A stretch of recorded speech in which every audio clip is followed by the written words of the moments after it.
I'm good enough. Alright. Welcome back to another podcast. With us today, including yours truly, Sterling Silver, we have Josiah. Who are you, Josiah? What do you do?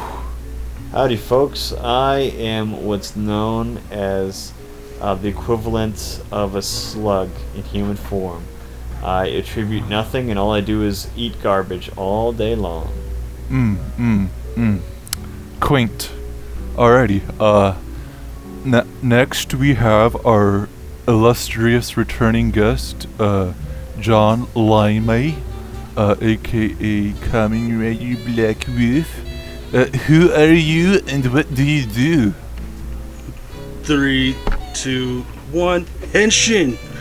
Well, I am a YouTuber who's trying to make the big time and slowly building a fan base of a whole 30 people so far.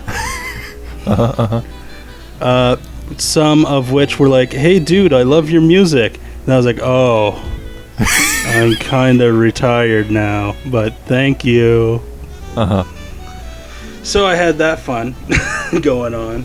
And as far as I know, I'm still your everyday pizza man. Nothing's changed that way. Sadly, no new lore yet.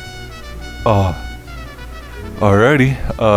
And finally, our other illustrious guest, the very lustful Matthew Ferrugia. Very. Who are you, and what do you do?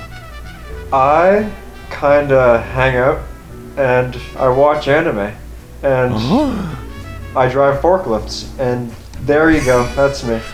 So you actually got your license? I to do that? I have my license to drive 3 of them now, so things are looking pretty up. Yes, I'm that good. Trust me. Awesome. Yeah. Alrighty. Before we get started with our weeks, what was the homework again, Matthew? Alright, I'm sorry. Okay, yes. Our homework was to watch the Academy Award-winning Lavalantula. Yep. So, look forward to that in about 30 to 40 to 50 to an hour from now. Yeah. And of course, extra credit of the 2 episodes 7 and 8, I believe. I hope robots I got that for everyone. Cubics robots for everyone. Season finale. Metabots. But first, let's get started with what we did with our 2 weeks. Why don't you start, Mr. John Limey? I don't know. I'm too tired. Let's see. I gotta, you know what? Screw this. I'm gonna go get a friend and he'll explain for me. Be right back. Okay. Right here. I watched for anime shows, the JoJo's.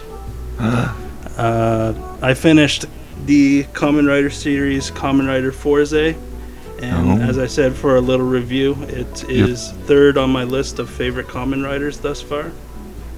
Out of how many that you've already seen? Not enough. 5 or 6. Alright. I mean, my list is really strange because I started with Kuga, then I went to Drive, and that's like a huge friggin' jump. And that then was basically from Drive, first to last at that time. Yeah, at the time, yeah. And then it went all the way back to Kamen Rider 1971. Wow. And then Double. So it's just like, it's all over the place for me right now. I can't seem to focus on like one certain era. And now the other thing I have on the list is I actually started Kamen Rider Wizard. So now I'm kind of going on track. Yeah. Sort of. And, I mean, it's entertaining so far. Mm-hmm. And, he likes donuts. He does love donuts. But only plain donuts. Yeah, that's right.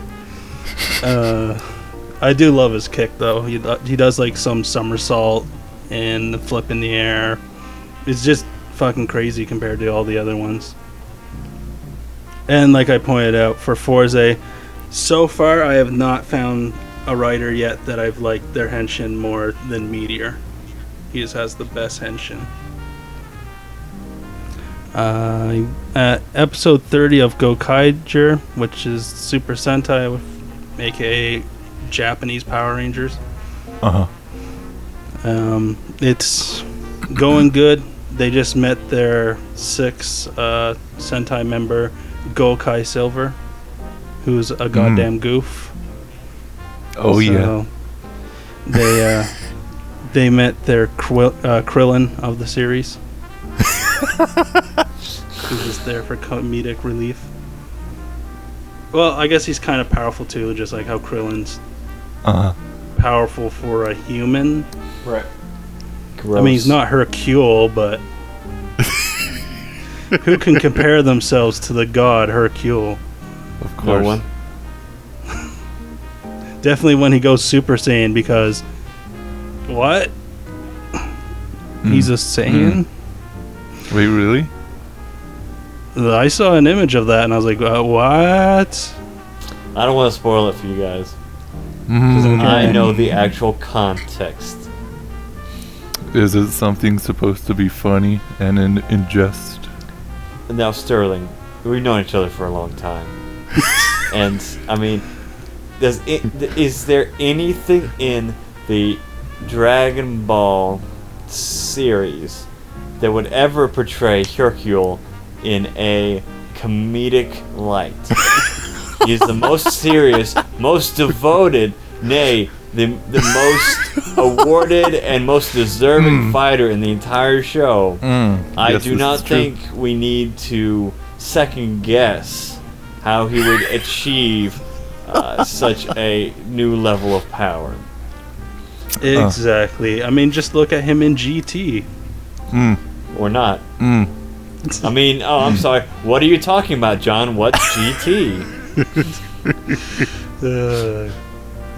And the best friends were saying that Super's actually worse than GT.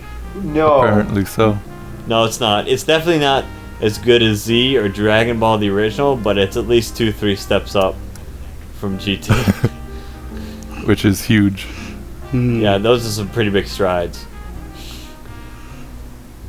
So I think it mostly comes down to whether or not the people who actually said that actually seen 100% of Super, instead of, oh, here's something from an episode that's like 10 episodes in, and then, oh, look at that, 20 episodes in, stuff like that. It's like, oh, okay, I guess you know.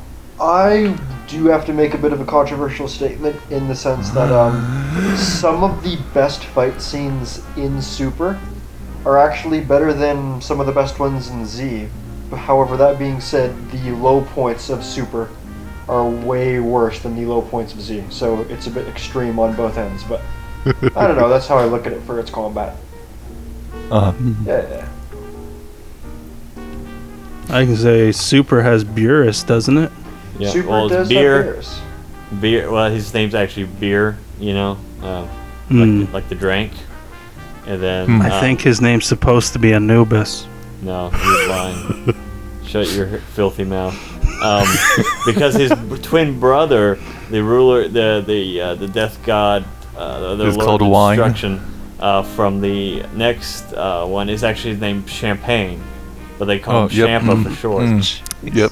Wait a second. Do you mean to tell me that a character from Dragon Ball has a name that is a pun? Yeah. Yes. I'm saying, yeah, it takes a little bit of believing, but just like my favorite feminist leaders say, we need to listen and believe. Totally Toriyama breaking new grounds with new pun-based naming. Unheard of. Well, I mean, we dealt with, hey, do you like this stand? It's called Cinderella. How about this one? This is Green Day. Uh-huh. Do you guys like it? Well, see, Cinderella always did strike me as kind of weird, because it's like, if you're not named after an Egyptian god or a piece of music, then what the fuck are you doing in my JoJo? But then there's Cinderella there, like, hey, I'm relevant. Yeah. Or as we recently seen, not Killer Queen, No, but Deadly Queen. The much superiorly drawn version. Yeah. Yeah. Uh-huh. So for my games, right here is Donkey Kong Tropical Freeze. That's the one I tried to record, but my recording system said, no, fuck you, you're running out of storage. And of course that's going to be flagged as soon as it's put up, so enjoy a whole 5 minutes of it. I played Skylanders Trap Team with one of my friends. And now, is that a name that suggests something? No. Okay. Don't worry about it. Alright. You know, Skylanders are pretty much amiibos. They're just there. Uh-huh. Except for the new one. The new one I'm kind of actually excited for because I can make Solaire. Oh, yeah.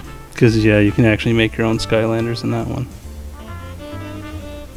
I am sure a bunch of trolls will try to make some type of penis monster or something, but I'm going down the route of... That's never happened somewhat before at more all in the history of the internet or gaming. I know, No. like Amazing Island, if you gave people the chance to draw something. But never forget that Shin Megami Tensei did it first. Yeah, that's right. Yeah. Yep.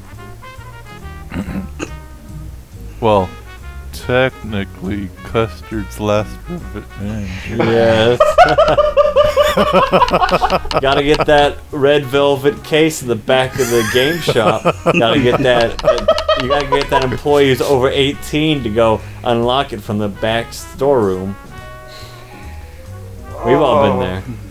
So, so which one of us is gonna bite the bullet and do a full LP of Custer's Revenge? You can't see it, but I'm touching my nose. Oh! No, it's too late. It's exposed live here on stream. Now you have to do it. Now it has to happen. Yeah, balls exposed. Yep. I also did Shovel Knight today. Hey, right on, nice. I haven't beaten Shovel Knight yet, and I have Gasp. Plague Knight, so I actually started playing Plague Knight before I even finished Shovel Knight. So this is gonna be kind of a, hey, I don't know the ending yet, Yes. unless I predict the ending. Hmm. So I'm just having fun with that. As I told people, I'm normally not that great at platformers anyways. So don't expect like pro DuckTales playing going on for Shovel Knight. I also played a gem on the PS2 called A Dark gem? Cloud. Dark Cloud 1 or 2? Number 1 I was playing. And I already have the Chronicle sword. So now it's just the pain in the ass of getting everyone else's ultimate weapon. Which is a huge pain in the ass. So when I actually do an LP of it, I'm going to say, listen here, fuckers. See this save file? This has every one of the ultimate weapons. Am I doing this for the LP? No. I'm not going through that hell again. I'll only get the ones I absolutely want. And then the final game is everyone's favorite new release, No Man's Sky. Yeah. Of course. That's the Everyone good loves shit. it. It's the favorite game of the internet right now. People can't stop playing it. Zero criticism. Yeah. Well, you know, Team 4 Star started playing it, so... They're trying to hype it up. They're like, oh, we gotta find a planet and name it Namek. That's original. So when I played it, it was just literally to check it out, and I played it for a while, but that's just because it was one of those relaxing games. I was like, I just had a week of work, so this actually works out for me. Now, will I do an LP of it or a stream? Probably not. It's just there to help relax you. The only time I might do stream or something like that is if they came out with like combat, like ship combat or something. And they'll be like, hey, look, we surprisingly did it better than Star Wars Battlefront. Well, Impossible. that's not a surprise. Sacrilege. That can't The be next bit of news is super exciting. I know, and there are going to be some happy people to hear it. I did watch a movie for once. Hey. It was actually on my birthday. It was Sausage Party. Oh, hey. Of all the movies to pick. It was pretty funny. I mean, like, there was a few jokes that, actually got a laugh out of me. There was a lot of sexual jokes, which Of course. I've already explained, when it comes to the ecchi stuff for anime and that, I don't like it. So if you take some hot dog screwing some bagel or something, I'm not going to laugh at it. So a shit ton of sexual jokes, a bunch of racist jokes, which I, those don't really care for me anyways. I laughed at a few, but the other ones are just like, oh, I get it. So I mean, from like that Family Guy thing, I was pretty much like that ostrich for 2.5 Men, where I was just like, haha. Yeah. So I mean, if people just want a movie that's all about sexual jokes and like racism and that, I mean, Seth Rogen's got the movie for you. Just like he always does. Yeah. Yep. And if you're not, then I don't know, save your money, because people are saying even Suicide Squad's not really that worth it. So get ready for the next Harry Potter movie. I know that I will. She needs the money. She gotta get even richer than the Queen of England. And the final thing I have, other than relevant news, which I'll bring up later, is for manga-wise, I'm on JoJo Part 6. And I got to when Jolene finally brought out Stone Free. Oh, okay. And she was being chased around in a friggin' rat's body. So you've read That's up pretty early. until part 6? Or you skipped It was parts? Or weird. I was reading 5, Go on. and it got to where, shit, what's the name of the guy who uses Sex Pistols? Mista. Mista? Yeah. Yeah, Mista just got caught by some guy who was looking through the window and saw him. And then boom, it just jumped to part 6. I was like, what? Oh yeah, the site that you're using, I think I know what you're talking about. It's incomplete. You're gonna have to look up. Okay. Yeah. Oh, wow. Yeah. Rest of Yeah, I was yourself. using Manga Fox or something. Yeah. Don't ever trust Mango Mango Fox. It's just like some of the translation shock on some sites for anime are wrong. Like Kamen Rider, I'll be listening to it, and it's like they would say whatever, and it's supposed to be something else. I was just like, okay, now I may not be a Japanese expert, but I know enough that was bullshit, and that's not what that person said. So I have to tell people that, like, who use the site that we use, Kiss Asian, I say, listen guys, if you think you're going to learn Japanese from this site, he'll be learning the wrong Japanese. Yeah. So take it with a grain of salt. Most of the stuff might be what they're saying, but I can tell there are definitely hiccups. Yeah. And you'll probably notice it like during Berserk and all that as well. So that's all I've got for the 2 weeks. It hasn't been very eventful just because now that I'm working, I don't have as much time. So who are you going to lob it towards? Might as well go from one Canadian to the other. Hey. Matt, you're up. Oh. Well, I mean, as you said, you are just a Canadian boy, but let's pass it off to one that might actually be Canadian. Okey-dokey. We don't know. It's true. I'm still Need to run a blood test. I'm still quite the enigma. All right. Yeah, my last couple of weeks have gone swimmingly. I went to a friend's birthday party just last night, and while I was there, he rented out the top floor of a bar that I like. So I was just like, "Hey, fuck it, let's go, have some drinks and meet some friends." And this guy, my buddy Sammy, is obsessed with dinosaurs. So he got a birthday cake in the shape of like a dinosaur's head, like blood was dripping from its teeth. Like it was one of the most artistically beautiful cakes I've seen in my entire life. Wonderful stuff. I'll see if I can put a picture of it up in the group chat later. Alright, Awesome. So yeah, last night, lots of fun. I saw the last concert for the Tragically Hip, and fucking pour one up for them because the end of a beautiful Canadian band.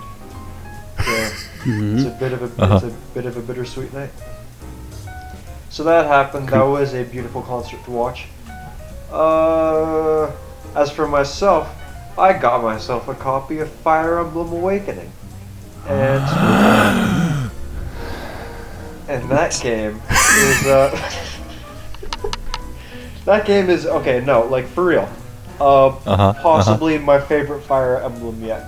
Like back when I was a young baby child, and I played Fire Emblem, Blazing Sword, and Sacred Stones on the Game Boy Advance. Those were great. The critical animations on those games are like beautiful. Lots of weapon spinning to power yourself up, and that's how it works in real life. So how could you blame them for going with that route? But yeah, no. Awakening's pretty fantastic. I respect the fact that it basically has two main characters. It's a bit of a shake up from the Fire Emblem formula. I'm almost at the chapter where I meet Tharja, which I'm looking forward to because she's pretty fucking cool from what I hear. I also got myself a copy of Bravely Default. I had a copy way back in the day, and then I lost it. And yeah, I know, terrible. It's a damn shame. It's not really that much of a damn shame because going through it a second time honestly is a bit more of a slog. I don't know, just knowing, like, from minute one of this new playthrough that the last third of the game is going to be a fucking slog. It kills your motivation for wanting to play it. Because back when I lost my first copy, I was just about to hit that last part of the game. So I didn't even have to feel it, but I felt it coming. So now I'm going into it, and I'm thinking to myself, I already know everything that's going to happen for the first 66% of this game, and I already know that even though the last third is still unknown to me, it's not very good. So I just kind of put down Bravely Default again. I'm like, fuck it. I didn't pay that much for it. It's not like it's a huge loss. And then I went back to playing some Killing Floor, and that never grows old in my book. So why the fuck not? Cool. Yeah. What else did I do? Of course, I mentioned that I got my 3rd forklift license, so now I'm making a heck of a lot of money at work. I feel very good about that. Cool, cool. That's all that has to be said about that. And what else has been going on with me? Nothing much. I'm enjoying Berserk more now, but I'll, leave it at that for now. Yeah. I'm liking Berserk. Have you at least gotten up to the point? I have finished 8, yes. Alright. Yes. So that happened. I'll wait to go into that further. And, Yep. even though this was a 2-week break, there wasn't much more that I had going on than this. My life, if you've been paying attention for the past couple podcasts, is not all that exciting. So that's a damn shame. I should really work on making myself a more interesting person, so my weekly breakdowns can be more fun for the audience. Alright. So you haven't watched any movies or read anything? Well, Any animus? I bought myself a copy of Dracula from 1897, the original book. So, Ooh. I know, right? I saw a copy of it in a Value Village when I was hanging out with my family, and I'm like, yo, an original copy of Dracula, I'm fucking grabbing that. So, I'm gonna read that, and you know what, why not? I'll tell you guys how it went when I get around to it. Cool. And on the same trip, I bought myself a copy of Game of Thrones, so I'm going to read that as well. And now I can explore the wonderful world of the show people and the book people screaming at one another.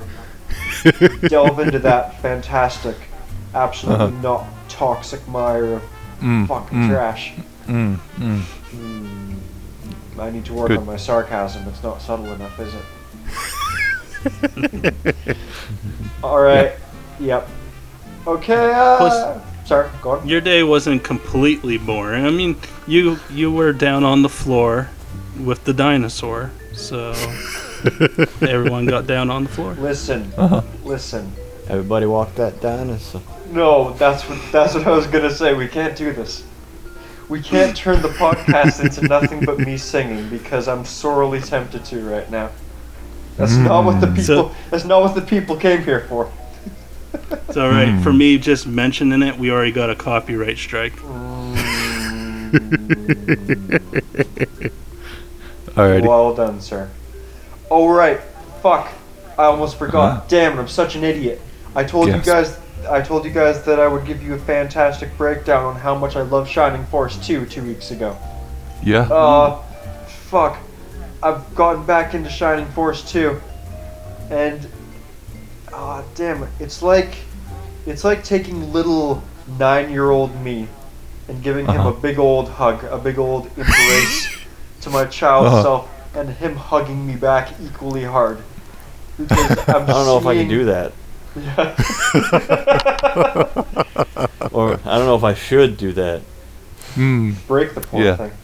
But yeah. You've been bringing up a lot of forbidden subjects today, Matthew. Well, don't forget the podcast is already ending thanks to John. So at this point, it's just fucking anything is game. But yeah, no, it's like reconnecting with my inner child. It's absolutely fantastic because the era of me playing Shining Force 2 on the Genesis back when I was a kid, it was one of the best eras of Matt. So downloading it on Steam and just seeing that like title screen again is just like this was what made life worthwhile. This and a lot of Smash Brothers. This was the good shit. So that fucking play Shining Force 2 immediately is my tip for all of you wonderful people today. Alright, that's good for me then. I'm gonna pass it off to Josiah. Do you want to take over for us, buddy? Well, I don't think I have a choice. I'm a little drowsy today because somebody didn't take his nap. Yes. His Sunday before Monday nap. You do seem pretty quiet. And so, well, I had some decent 2 weeks here. I went on vacation last weekend. Went up to Branson, Missouri. Saw the fights. Had a good time. Saw my old roommate and his wife. And then, watched my usual anime. Let's see. Everything's going great as far as anime-wise. We'll get into Berserk later, obviously. I did, however, spend 6 hours catching up on ReZero. Which, for those who don't know, it has a longer name in Japanese that I forget, but it's ReZero. Resident Evil Lost 0? in Another World or something like that. I'm sorry. And so, but this anime, I don't want to spoil anything, but does it take a 180, and does it take that 180 perfect? As close to perfect as it can get. Basically, it's set up like the old, if I die, everything resets back to the last checkpoint. And I can't tell anybody else about this power, or else I will die from the mysterious power will kill me, and I'll have to start over. Alrighty. And so, instead of doing the normal thing of accumulating all this knowledge and power and growing exponentially by killing yourself a whole bunch, this one takes a whole much more the guy's mind gets destroyed like 6 or 7 times. Right. Like, literally, like he accidentally gets into situations that are the worst possible you could possibly have, and it almost destroys his consciousness. Like, there's one life after one start over, he's literally like, his mind is broken. Like, he can't speak. All I can do is sit there and drool in a coma. Like, it's ridiculous. So Casca, basically. No, because he actually does break out of the coma, and but the amazing thing about this show isn't the plot, but it's how it's executed, and how real and how long this guy. You dwell on certain aspects of this thing, because I mean the first 14 episodes are, let's say 12, 14 episodes. Are more like, okay, yeah, this is shonen, it's based off a light novel, okay, this is pretty good, I can jam this for a while. There hasn't been it's good production, good characters, I can get into this, it's not great, but then once they do the whole 180 and things become really real with really real consequences, even though he can go back and change everything, his temperament and the way he thinks doesn't change. Because he's an arrogant asshole. And so, but that's about as much as I want to reveal. But yeah, it's the first anime in a long, probably about last 20, 30 years that has done this sort of double heel turn right, and done it good justice. So I was very happy to waste 6 hours and go to bed at 2 in the morning that night because I couldn't stop watching it. And so, yeah, and this is something that fell underneath my radar. I thought, okay, it's the new, Sword Art or something like that, Log Horizon and blah blah. It's edgy, da da da da da. So I'm like, okay, I'll watch it eventually, but I don't need to get on top of it, And then and then more dignified people started talking about it, who don't only eat garbage, and I'm like, I should probably check this out since it's about 20 episodes and get into this. And actually, a new episode came out today, and man, oh man, was that marvelous! It was good, delicious, filled me. I was a happy boy. Let's see. Besides that, yeah, everything's going strong. Shokugeki's still going good. Like I said, we'll get into Berserk later, but everything else is going as planned. What about that Usagi drop anime?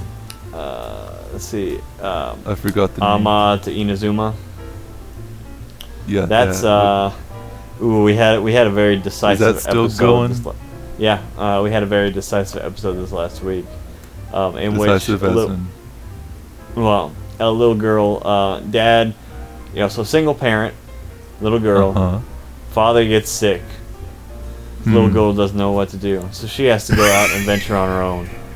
Wow. And then, okay. at least that's how she sees it, obviously, because she doesn't know how to use telephones or anything, like that. She's like 4 or 5 years old, and Japan only has cell phones, so and so basically, it's that whole you should never go out on your own type deal. Why'd you ever do that to me? And they did it in a very good way, a very real way, and it was really fun to see her interpretation of the walk, because she went to the restaurant they always go to get him something to make him feel better, and so she memorized that walk, and so but her walking through it, she has her own imagination and doing things like this and da da da da da, and so it was pretty cute episode, but it was also very good to see them handle that sort of aspect of, when she does act up and do something wrong.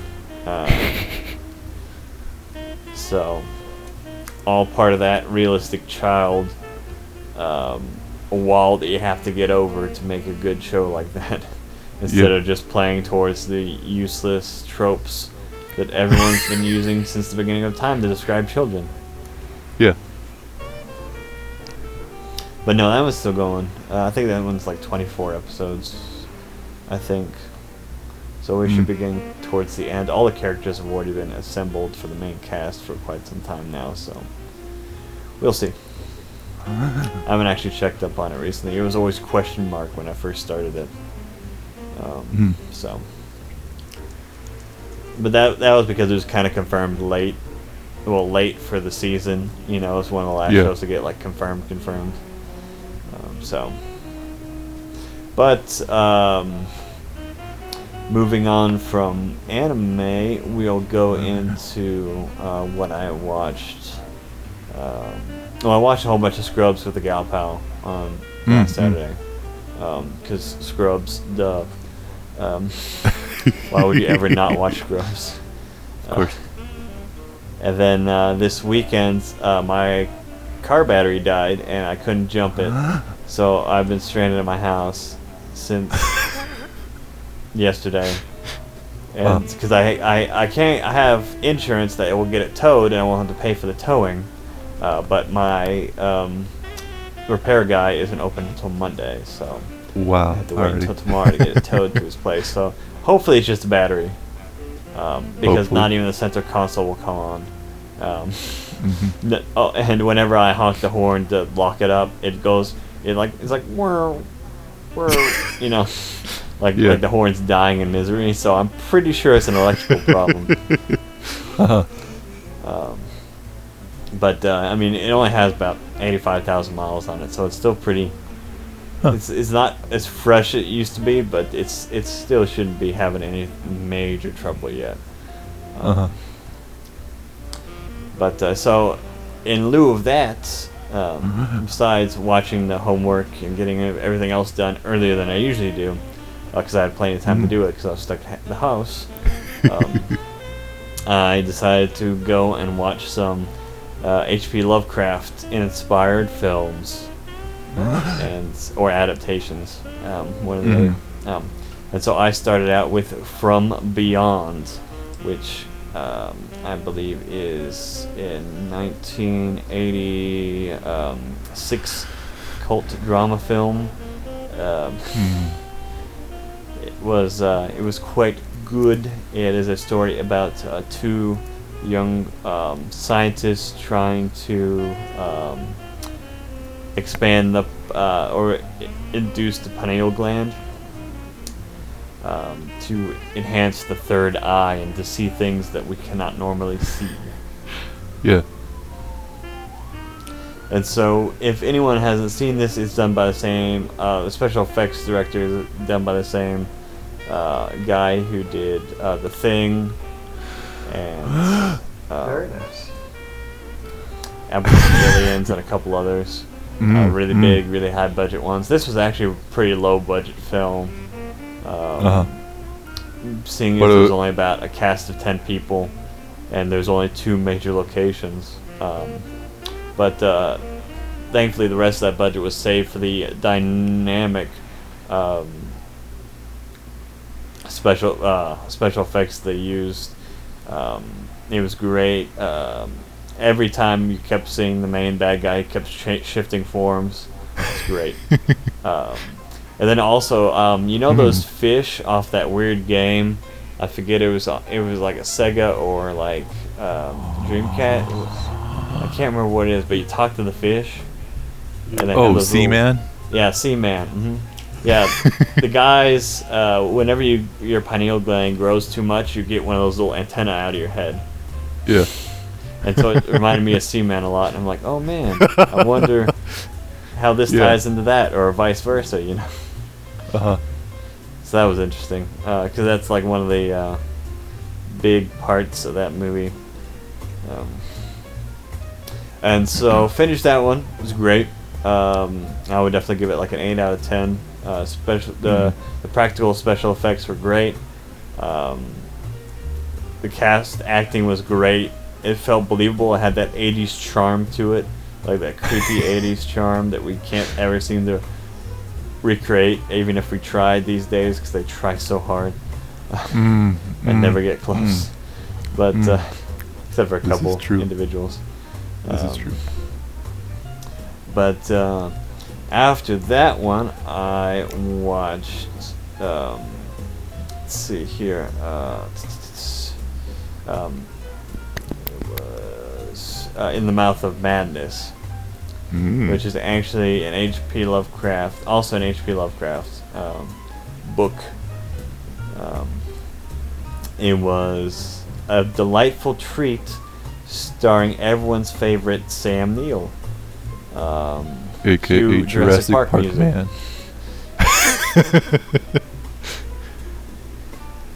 And in the Mouth of Madness, I never heard about this film until recently, because I'd heard about From Beyond and the other one that I watched, Event Horizon.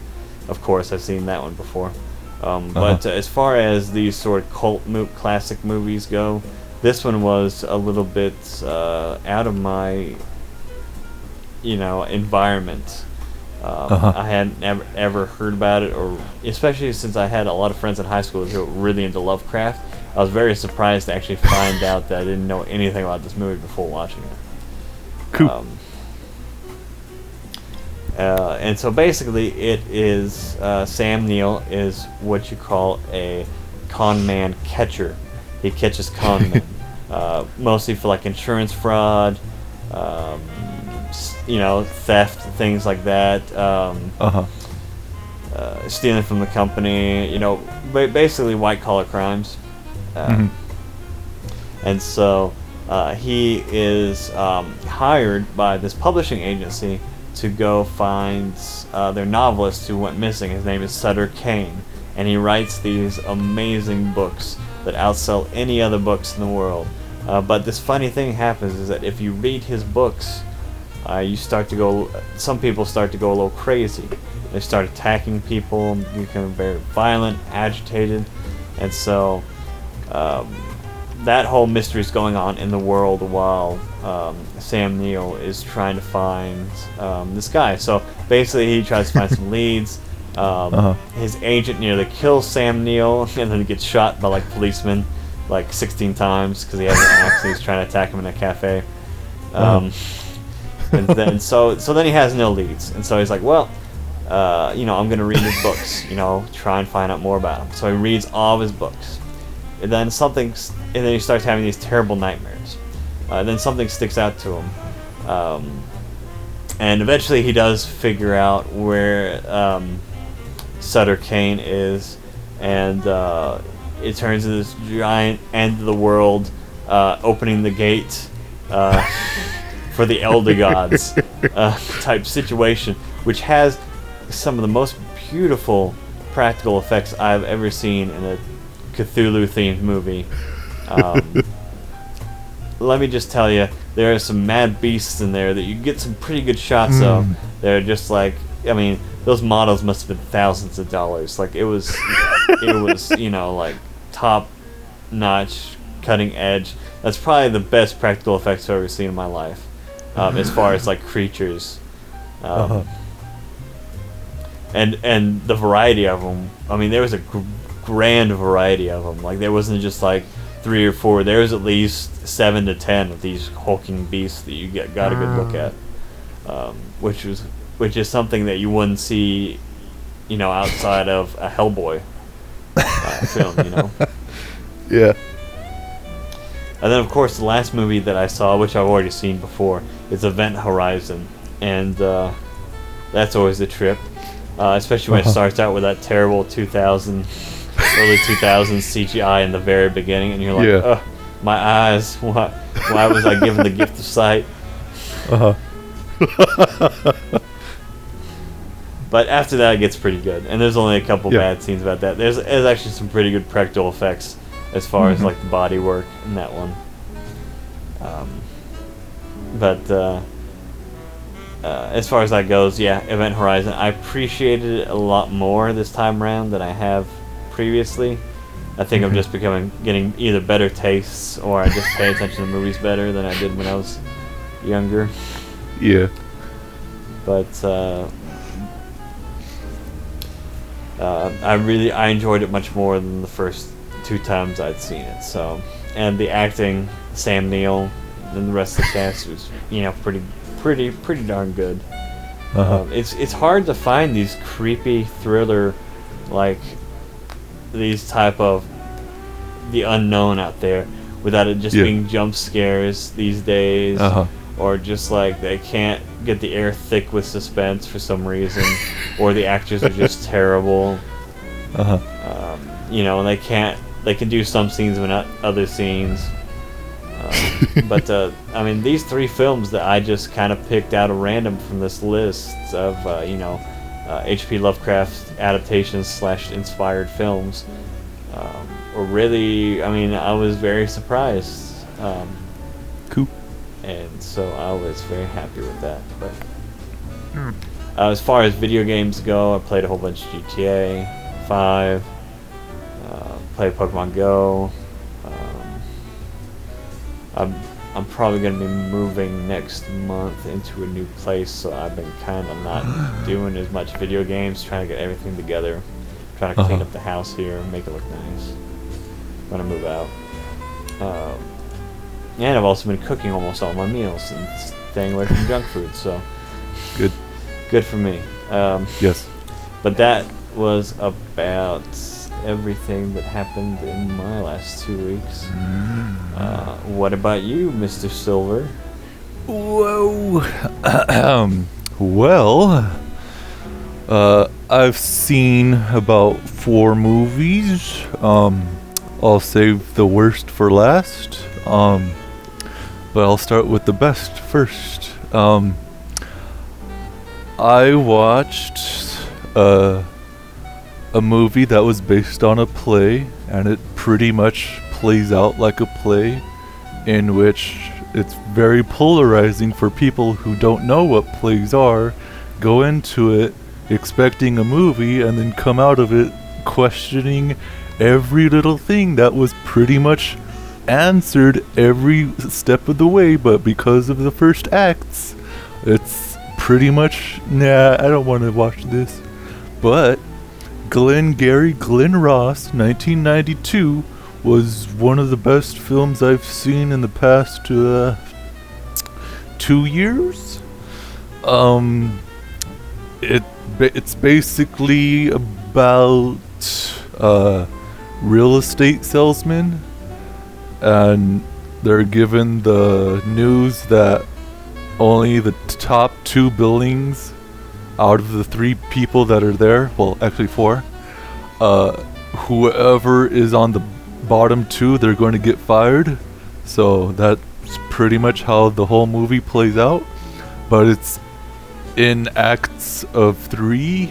The first act, which is barely even a really full act, is that you get the gist of what they're going to do, with the only down part of Alec Baldwin giving a very, very not really great delivery of his lines. Like, he's trying too hard to be like Full Metal Jacket kind of dude, but he's just like dropping everything, and that was like the only thing that was worse about the film.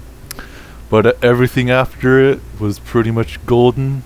Although I will say that the second act, it's pretty much they throw out all the blocks in the air. That's pretty much all the story, and like it's they're up there for quite a while, and they're like, you know what? Most people will be like, you know what? This is kind of boring, and we'll leave. And then when the blocks fall into all the right places, they come back and are like, well, how did this all happen? And then that's where like the third act like freaking shines, where if you paid attention, everything goes from like, alright, I can deal with this, from like, what the heck? What? Oh my gosh! Like to freaking 10 out of 10 like types of acting, and just like, oh wow, I'm glad I stuck with it. It's just one of those films where you have to go in like, just like kind of trying to extremely stay awake, but also at the same time being rewarded by staying awake, because in all reality it is kind of boring in the first half, and it's like, alright, when is it gonna get good? And then when it gets good, it's like, oh, okay, I'm actually glad I stayed awake for all this, and it's actually, it pretty much like pans out the best way it can ever possibly be. Next was The Fan. It's pretty much one of those mid-90s extremely blockbustery films that is pretty much only worth a VHS rental, but it's one of those good VHS rentals where like not a lot of people like actually liked it in the movies, but like as a VHS blockbuster rental, you're like, oh man, that was the greatest. And it's basically about Robert De Niro liking Wesley Snipes' baseballing, and Robert De Niro is super extremely infatuated by Wesley Snipes' baseballing, and it goes on from there to like a very typical suspense thriller that's like, he's so infatuated that he like steals Wesley Snipes' son to do like a freaking, you better hit the home run or your kid's gonna die, stuff like that. And it's like pretty awesome. If you ever see the trailers for it, it's like top notch, like blockbuster mid-90s like freaking movies to watch on a VHS, and it's definitely worth your time, even though it's it kind of has that I guess that early to mid-90s problem that they don't really plan super far ahead of the movie, and it kind of just like goes a little bit too fast and too far out there, that it's kind of like, oh, okay then. But everything else is just like, yeah, this is what a 90s film is supposed to be, excluding the rest of it. And then sadly, which I thought was going to be pretty great, and I think it is, it's just not one of my movies that I would really actually want to rewatch ever again. It's Sicario, 2015 film that came out last year. A lot of people recommended it.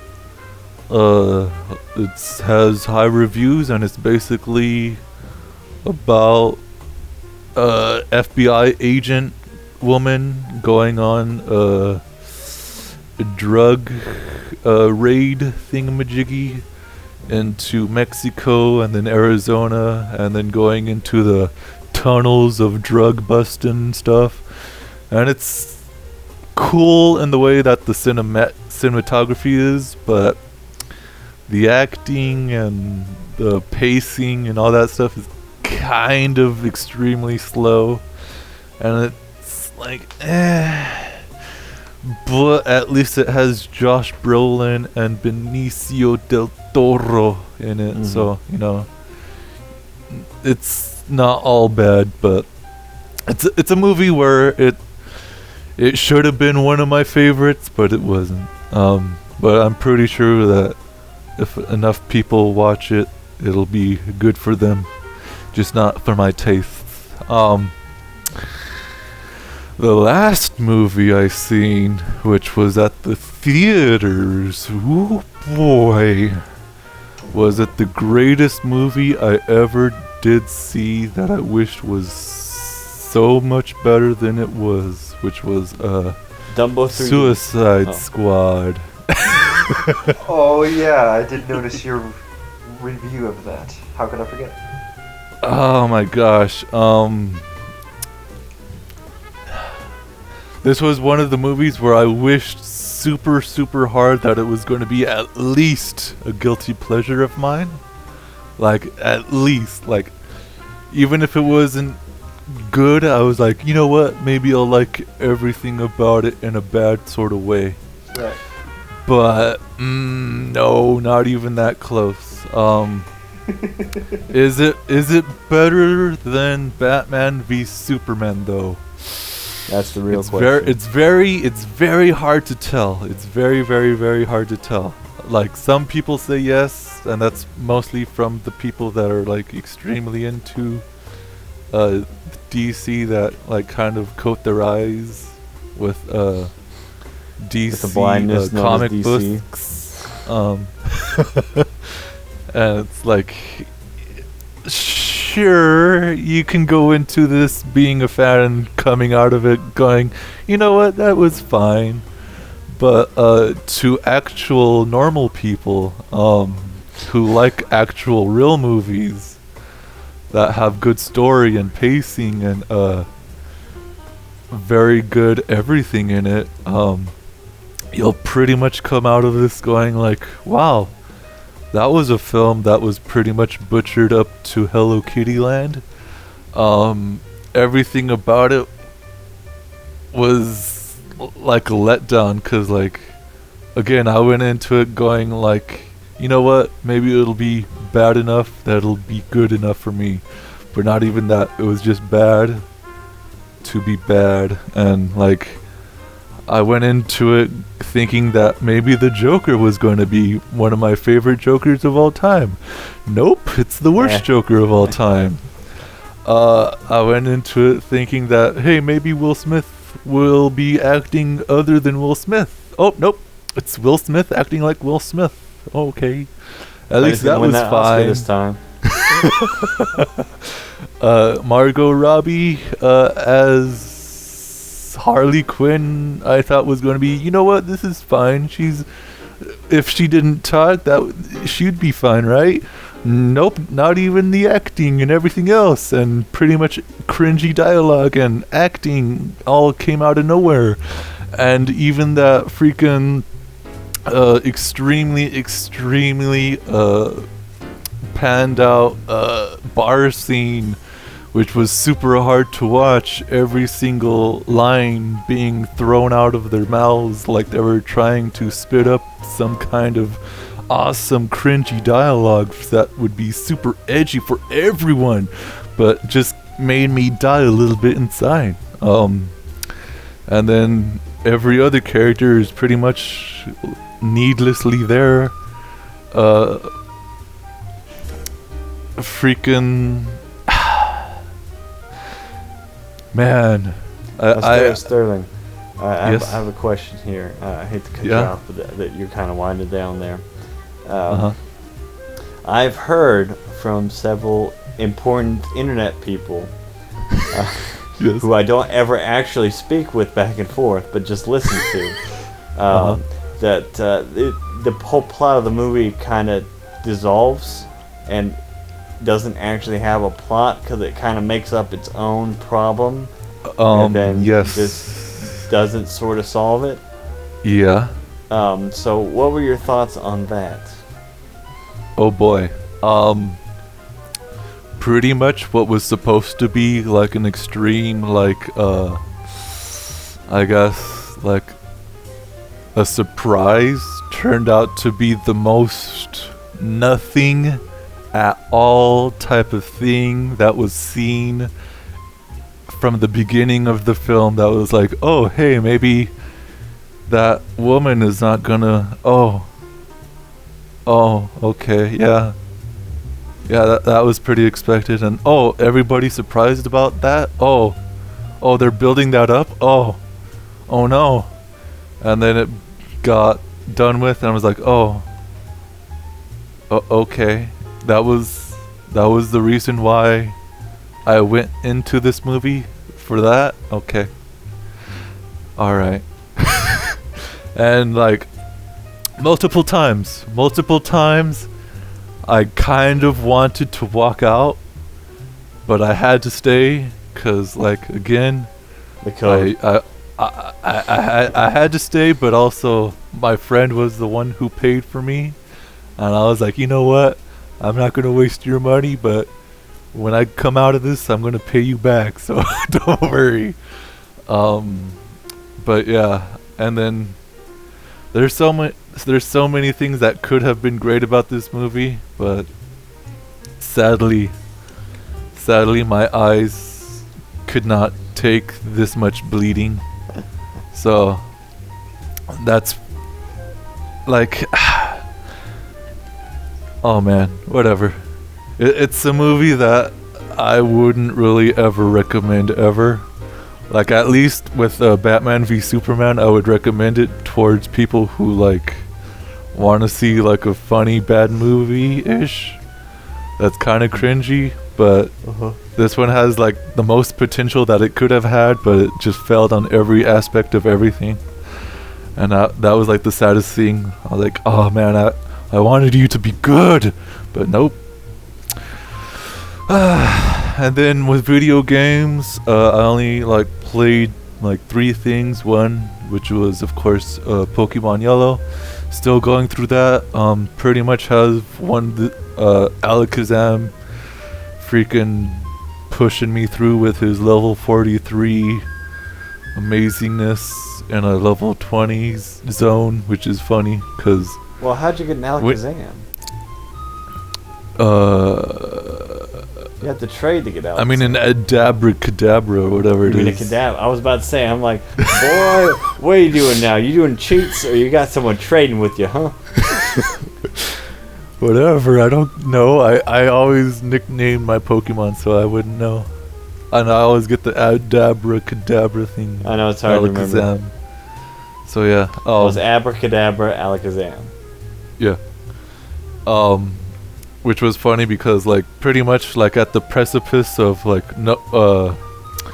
finding out where Team Rocket is and then doing that whole thing, since they have like poison type Pokemon and like stuff like that, your Alakazam, I mean freaking Kadabra just destroys them with his psychic and confusion and Psybeam, and it's like, yep, that's how you do it in one shot.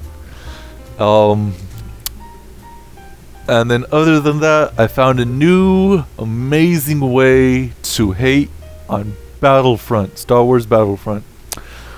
Since I've been playing that like off and on here and there like forever since it came out, and I was like, you know what, this is fine, whatever. I can care less if there's not much here, but you know what, it's not really that great.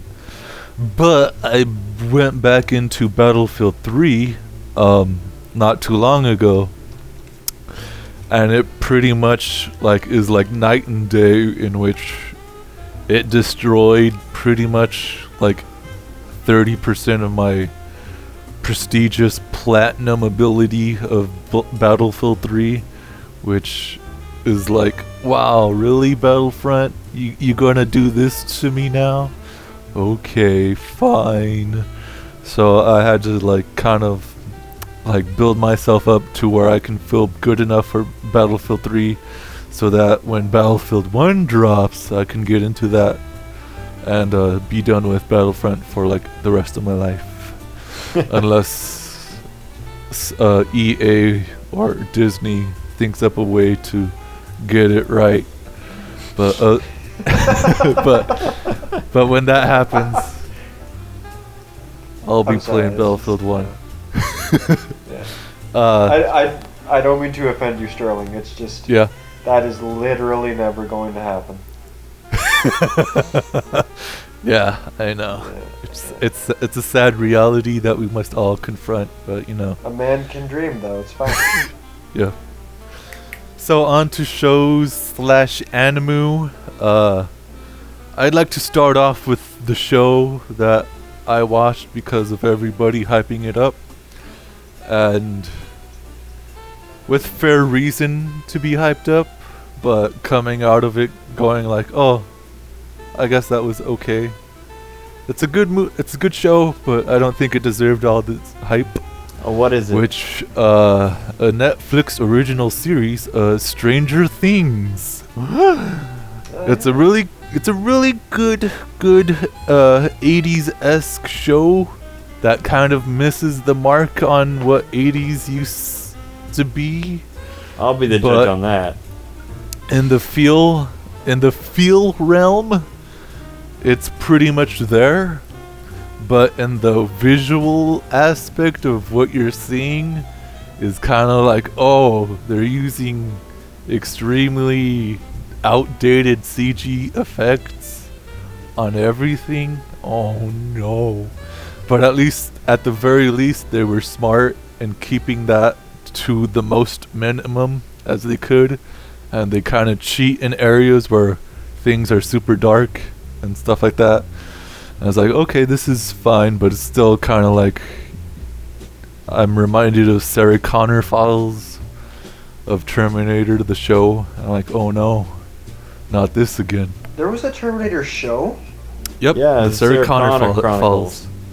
Was Falls. it garbage? The CGI effects, yeah. Alright. The plot was fair. Yeah. And pretty much kind of went on a little bit too long It for was kind of pointless. what a at the end, Terminator. but, you know. Yeah. For a Terminator show. Did they at least get Arnold to show up at least once? no, I don't gosh, think no. so. Well. But you better believe the CGI was there.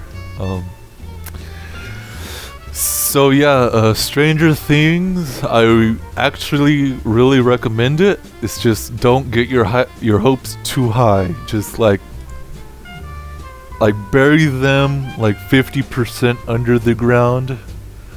But don't be like, oh, this is a really bad show that everybody's overhyping, because it's not. It's a fine show. And apparently there's going to be a second season, which I find extremely unlikely. And hope for that there's not, because of how this ends. Quote unquote ends. Because it pretty much is like, it ends like the end of Evangelion. Like, that's how much of an ending that is. One of those, okay. So it's like, oh, they're going to make a second season? Oh...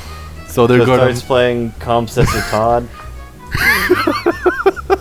Yeah. It's pretty much like, okay, it better be something completely different then. So, you know. But everything that's like in that show of cliches and stuff are handled really amazingly well for what it is. And I will say this, that everybody is kind of overhyping as well, is that the acting of the children is kind of okay. It's not great. It's not like, oh my gosh, these child actors actually know how to act. It's kind of like, okay, yeah, they're okay. The girl in particular, of how she acts when she's using her MacGuffin, quote unquote, is kind of cringy. But that's about it. But everything in the realm of writing, and how they're supposed to quote unquote act, pretty much is the feel and how 80s films back in the day are pretty much like. So I recommend it if you want an extreme mixture of E.T., Monster Squad, and The Thing, and Aliens. And a whole lot of other things, except the Goonies. A lot of people are are putting it towards the Goonies type of thing, but I'm like, no, this is not the Goonies. This is more Monster Squad than the Goonies. So yeah. Damn, I immediately have lost interest now. If something, if your intellectual property does not remind me of the Goonies, I instantly don't care. Well, But it's good because it's the Monster Squad, and the Monster Squad is good. it's good. but- It's just underrated and not watched as much. Yeah, Okay. and like the Goonies is kind of like in that realm of Being the It's best not- thing ever. yes and yeah, but Sorry, they're like, Mom. it's kind of like saying, oh hey, remember this orange? Well, this new apple is like that new orange, and like they're not remembering that old apple all the way back over there is like, hey, that old apple is actually this new apple.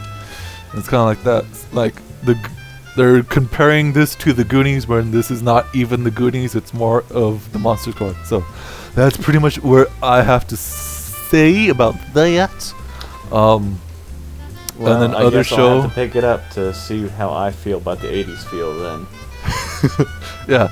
Oh, also the music, fantastic. Good. Pretty much what the Suicide Squad kind of did was put all that cringy, oh hey, look at all this music that you remember from all these other artists. Oh yeah, remember all these? Oh yeah. Now let's put them to scenes where they have no inclination whatsoever of how they're mixed to.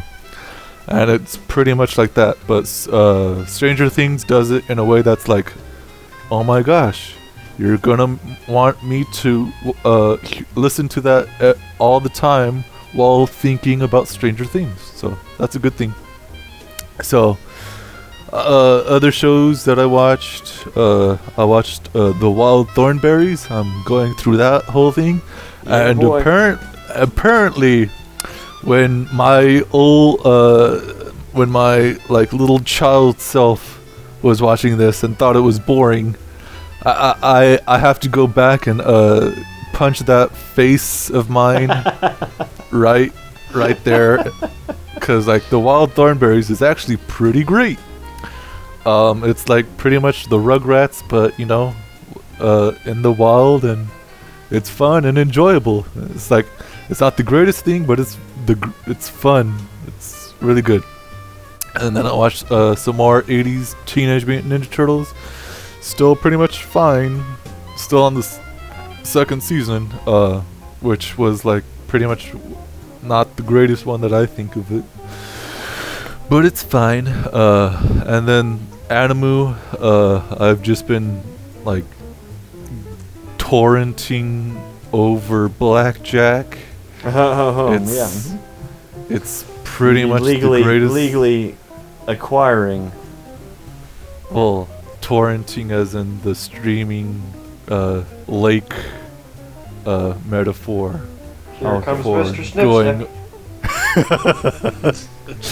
going over that.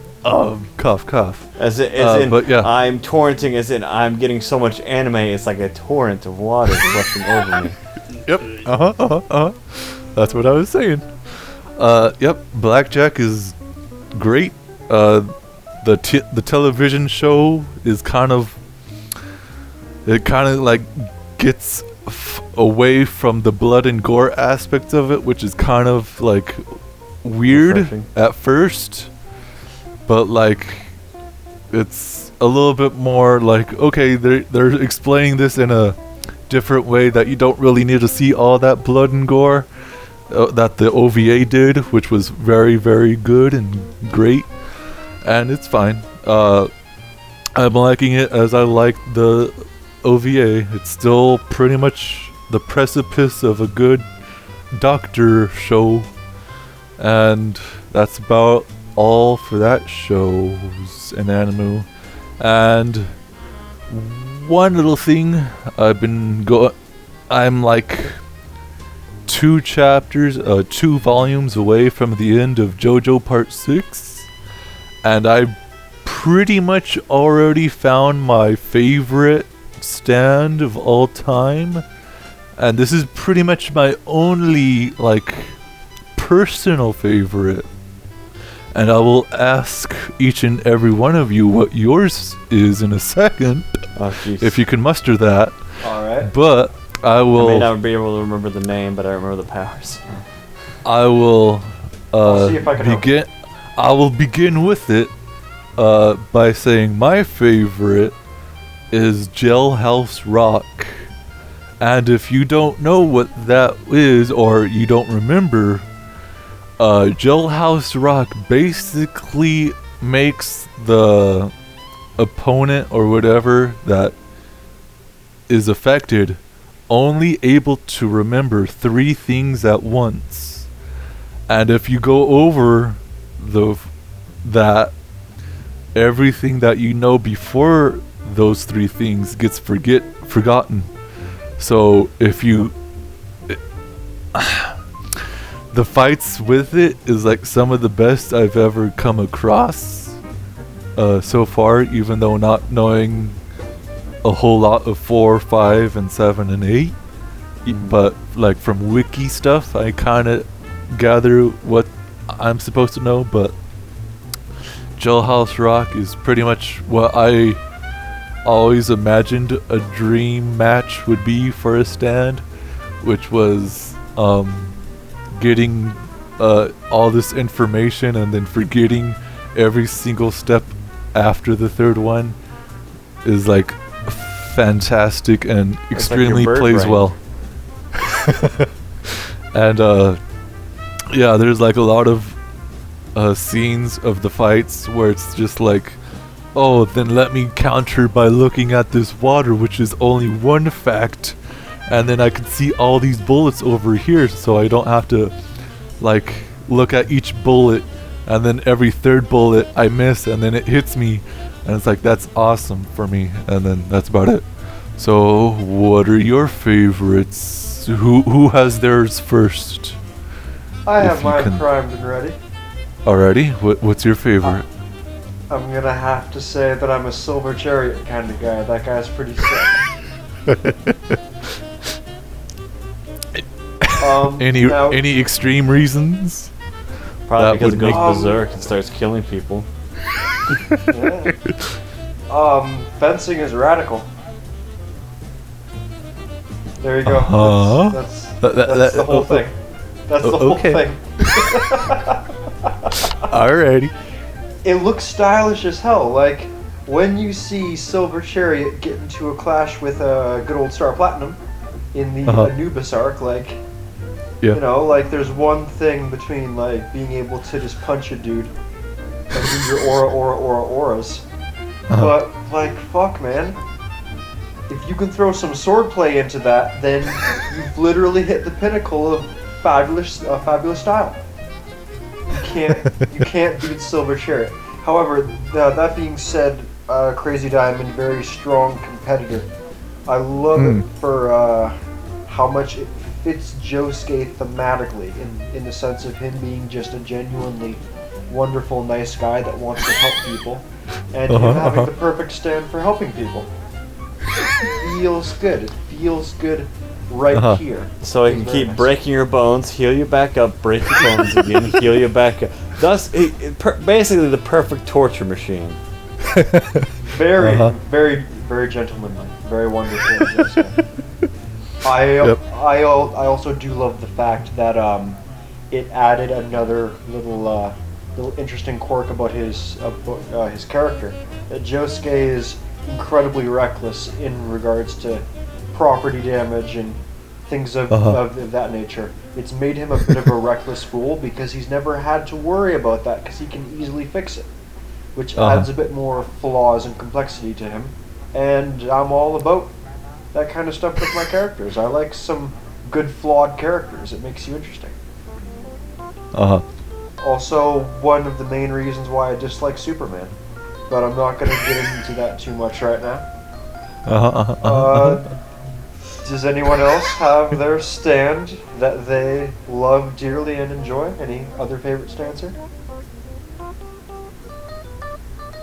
Mine's kind of cheating because Ah, I that's have fine. 3 who all tie at the same spot. I got Metallica. Okay. I got Bohemian Rhapsody. Oh yeah. Yes. And another one bites the dust. Yeah. Nothing wrong with that. So all three of them I put in the number one position, and then under that I put like The World. Nothing wrong with that. But I guess if I was to choose one of the three, I don't know. I think, like, obviously Bohemian Rhapsody is super OP, but I'd probably go with Metallica. Bohemian Rhapsody has a fucking worldwide range. It's sick. Yeah. Yeah. But the But I way can that just they imagine, get like, dealt all the with is shit like I the could make. funnest. Yeah, I mean, like, if you took what we have now for, like, anime and that, you could imagine the pretty OP and deadly shit that you could make. Oh yeah. And, So for our But I mean- listeners who don't know what Bohemian Rhapsody does, Yeah. what does it do? Pray tell. it's Toon World. You know what? I can't even hate that breakdown. That's pretty good. That's pretty on point. Yeah, Basically. it brings characters that are in movies, comic books, whatever. Like, whatever's an imaginary character, it brings it to life. Uh-huh. And it has the world range, radius. So it's amazingly OP, but I can just imagine what I could do with Metallica, so that's why I choose Metallica for my first. I could create, like, a chainsaw blade in someone's neck. Uh-huh.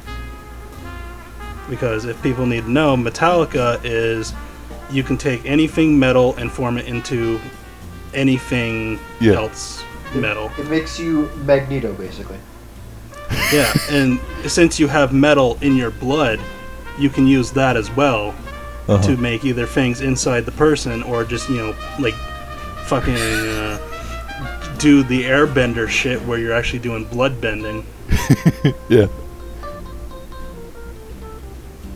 So that's why I choose those three. So, Josiah, do you have yours yet? Yeah. I've had mine for quite some time. It's Scary Monsters, duh. Scary Monsters Monster. is sick. I'm Dude, sorry, go on. how can you not walk through the door and get on the floor? Everybody, dinosaur. Walk the door, get on the floor. Everybody walk the dinosaur. But, I mean, seriously, like, there's some other ones, that I really like. Oh, that's cool ability, this and that, da-da-da-da. But, Scary Monsters, it's like, you turn into a dinosaur, anyone else you touch can be turned into a dinosaur. I mean, what more is there in life that you would ever need? Plus Dio. Uh-huh. Yeah, Yeah. plus Diego Brando, one of the best, well, actually the only canon reincarnation of Dio. Yeah, but I mean, it's just like, what's more cocky than turning into a dinosaur? How about a dinosaur that says Dio all over? Yeah. Not to mention, you know how useful it is to have a tail? Mm. It is so useful. You wouldn't even understand it. Mm-hmm. But no, Scary Monsters, final answer. Alrighty. So, with that, we'll get into the homework and what we thought of it. What was it again, Matthew? What was it? Okay, for our homework, I sent you all to watch Lavalantula. Lavalantula. Lavalantula. Alright, okay, look, I need to get this out of my system now. Yeah. For all three of you, I apologize. Like, Really? yeah, it's Apologize for watching the greatest movie of all time? I mean, okay, but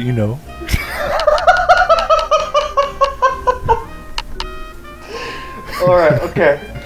Okay, when I found out when I found out about Lavalantula, I'm like, okay, fuck it, this is the homework now, because I'm thinking to myself, these guys have spent all of this time since the podcast has started breaking down some really cool, artistic, subtle, wonderful pieces of work.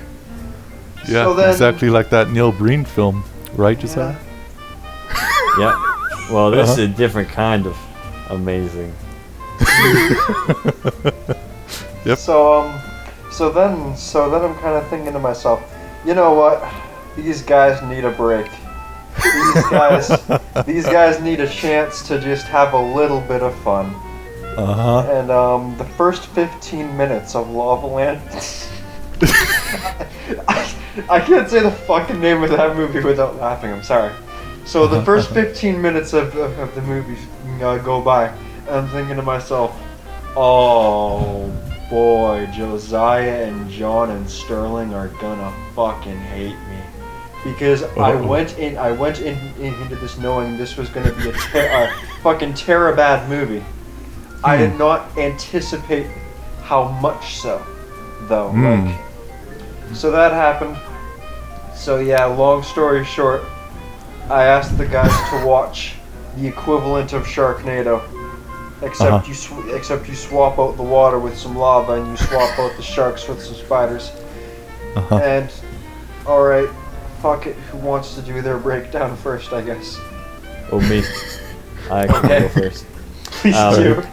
Please do. There's a certain quality that this movie has taught me that I never knew could be a trope or a stylized choice before, in which they start out in which a washed-up movie actor is trying to stumble his way through a movie that he doesn't really understand, okay? And somehow this washed-up movie actor does a better job as acting as a washed-up actor in the movie within a movie than actually acting as a washed-up actor in the rest of the film. It's a little on the nose, the whole shitty actor thing. It is, isn't it? But the fact that he has the chops to act so well as a washed-up Arnold Schwarzenegger type character. And in the scenes where they're shooting the movie inside the movie, and then completely act like he's never done that first scene, and just completely just devolve down to almost the Neil Breen film level of acting. Especially the wife, dear Lord. I mean, if Neil Breen had access to high levels of CGI, that he would probably make a film like this. It probably wouldn't wrap up and have as much of a plot, at least coherently, as this movie did. But there was definitely some D and F tier actors in this film, to say the least. And then there's that chubby kid from was it All That or the Amanda Show, where he was was he on Disney Channel maybe? Heavyweights as well. Heavyweights, yeah. But I think it was a Disney Star actor. No, what was that movie about the kids playing soccer and it's green something, and they have a goat? What? Oh my gosh, I don't remember. It's like Go Green or something like that. I'm pretty sure he was in Sandlot. Yeah, he was in the Sandlot. Okay, yeah. So yeah, he had that washed-up child actor that everybody hated with the freckles and the beady eyes and the red hair. I loved him. Back in the Sandlot, he was great for sure. Even here, he was. Well, he was the best one out of all the actors. He was like a side character. Yeah. He felt like he actually tried. It felt like he was actually acting like his career depended on. To be fair, everyone did try, just some of them a little bit too hard, but Well, the hard thing about the other actors is that they are trying to start the career. He was trying to, go out with as much dignity as he could. Yeah. So I don't think he'll be in too many more movies unless the Sci-Fi Channel just keeps pumping him out. Yeah. Oh yeah, which is to be noted that this Lavalantula is a Sci-Fi Channel original. Really? Yep. It's got that stamp of approval. Yep. But to be honest, the CG wasn't that bad. For what it is, yeah. Yeah, for a sci-fi original film. I've seen like much worse. Like when I went into this, I expected like Birdemic. Oh yeah. No, this film actually had a budget. Yeah. They didn't have clip art though. So basically, we have what's his first name? It's something. Well, it's Clement or what's the main character's name? Does it matter? Yeah, it doesn't matter. We'll call him Big C because I remember his name starts with C. Okay, Yeah, so yeah. Big C, he is on the movie set, and they just changed his film for like the 16th time.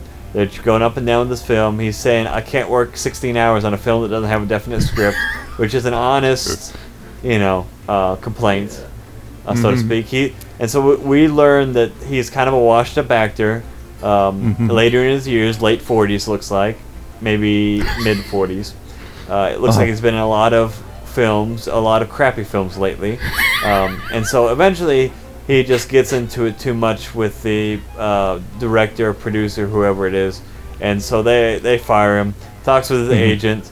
Agent is, of course, little man with little man syndrome. Smoking a cigar, has two lovely secretaries. Gets in a fight with him as well. He needs to go home, see his son. Now, this was the confusing part of the movie for me.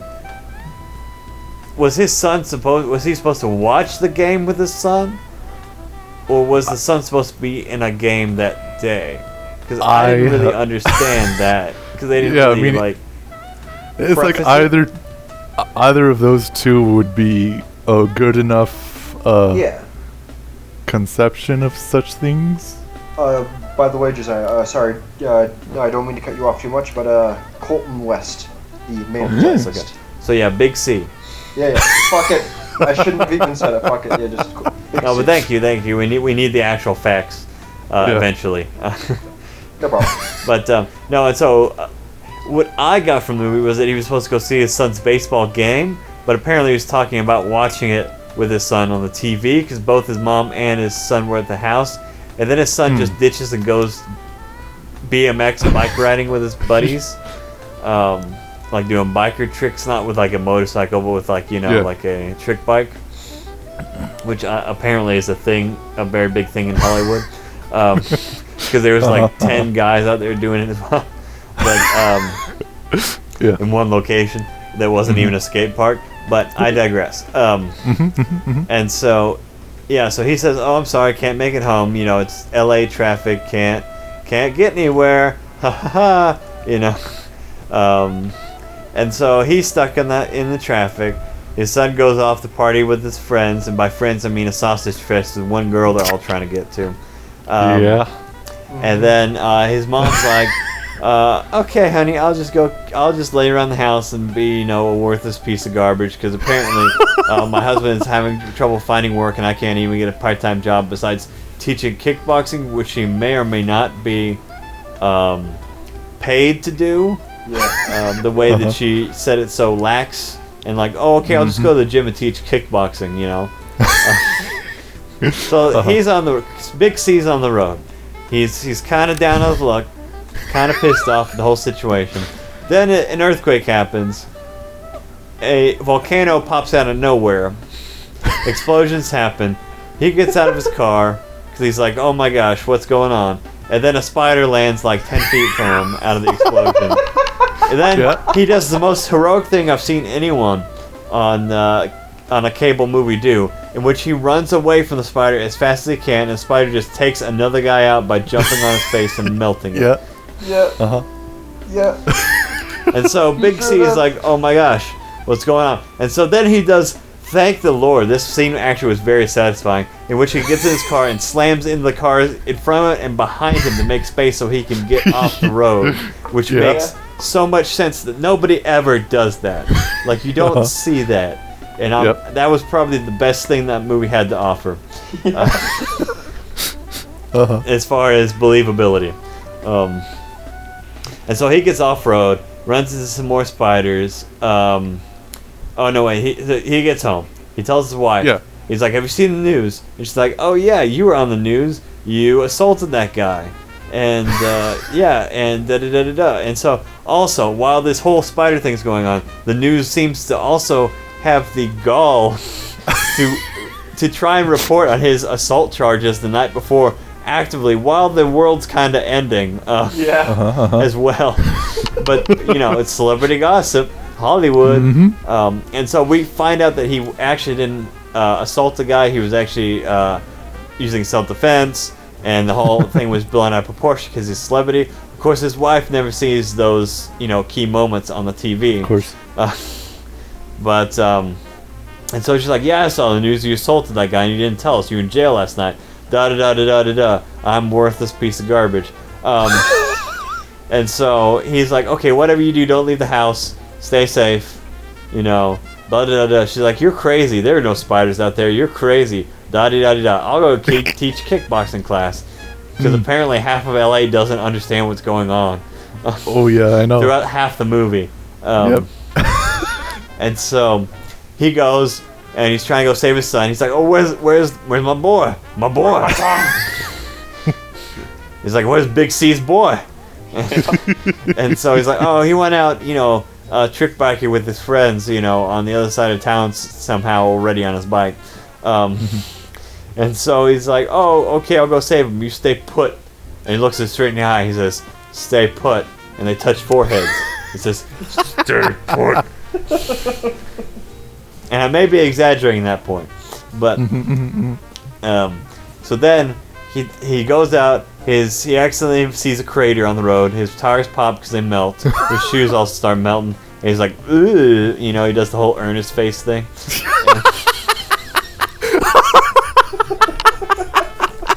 And then, but he has a gun. He has a gun. And so you know what happens when you're on the side of the road and you have a gun, you're obviously trying to hitchhike. Oh, yep. And so he hitchhikes. Thankfully, a celebrity tour bus pulls up. And he somehow tricks the stupidest man in the face of the planet and steals his bus, leaving him prime food for the spiders. Oh yeah, he's dead. He's fucking dead. Yet again, another hero. And oh yes, of course. Did I mention this tour bus is filled with foreigners, with one guy that speaks English. Enter Sandlot Kid number 1. Yep. And so it's all filled with foreigners, except for the one guy who speaks English. They go through the bus. They fight off a couple spiders. He says some cheesy lines from a previous film. He starts reliving the glory days. He actually feels testosterone for the first time in 5 years. Yep. And so he drives into Hollywood, meets his old friend, stunt double, Steve, I believe his name was. He's now a pirate, dressing up as a terribly cosplay of Jack Sparrow. Can't even get it close. He lost his hand in one of the accidents as being a stuntman, and so there's hardly any call for one-armed stuntman or one-handed stuntman in Hollywood, so he doesn't have much work. And for some reason, that makes him Captain Jack Sparrow, who I might add has both his hands. But I digress. Another earthquake happens, another eruption happens, another mini volcano pops up. Big C saves a whole bunch of lives. He also gets his gun melted, so it's worthless now.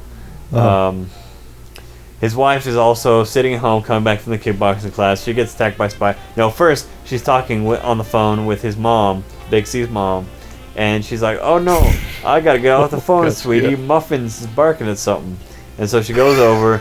Dog's dead, duh. Yeah. And there's like a stuffed animal there, a CG equivalent of a stuffed animal. Yeah. And then she's like, "Oh no!" And then a spider jumps on her face. She's dead. Yep. So, being the daughter-in-law and actually doing something in this movie, she goes off and checks the house because apparently they live close to each other. Sees a dead mother-in-law, runs away. Smart move. Yeah. Goes back to her house. The spiders start getting in there. She starts trying to throw props from some of Big C's old movies possibly that are up. the best scene. And there's a working shotgun on the wall. The claymore melts. She tries to stab her with the claymore. which I Yeah. honestly thought that should be at least worth, something and pierce through the spider, but that's Yeah. just me. And Of then course, she Ninja did pick it up. Stars. She did pick it up like it was nothing at all, so it may have just been a prop.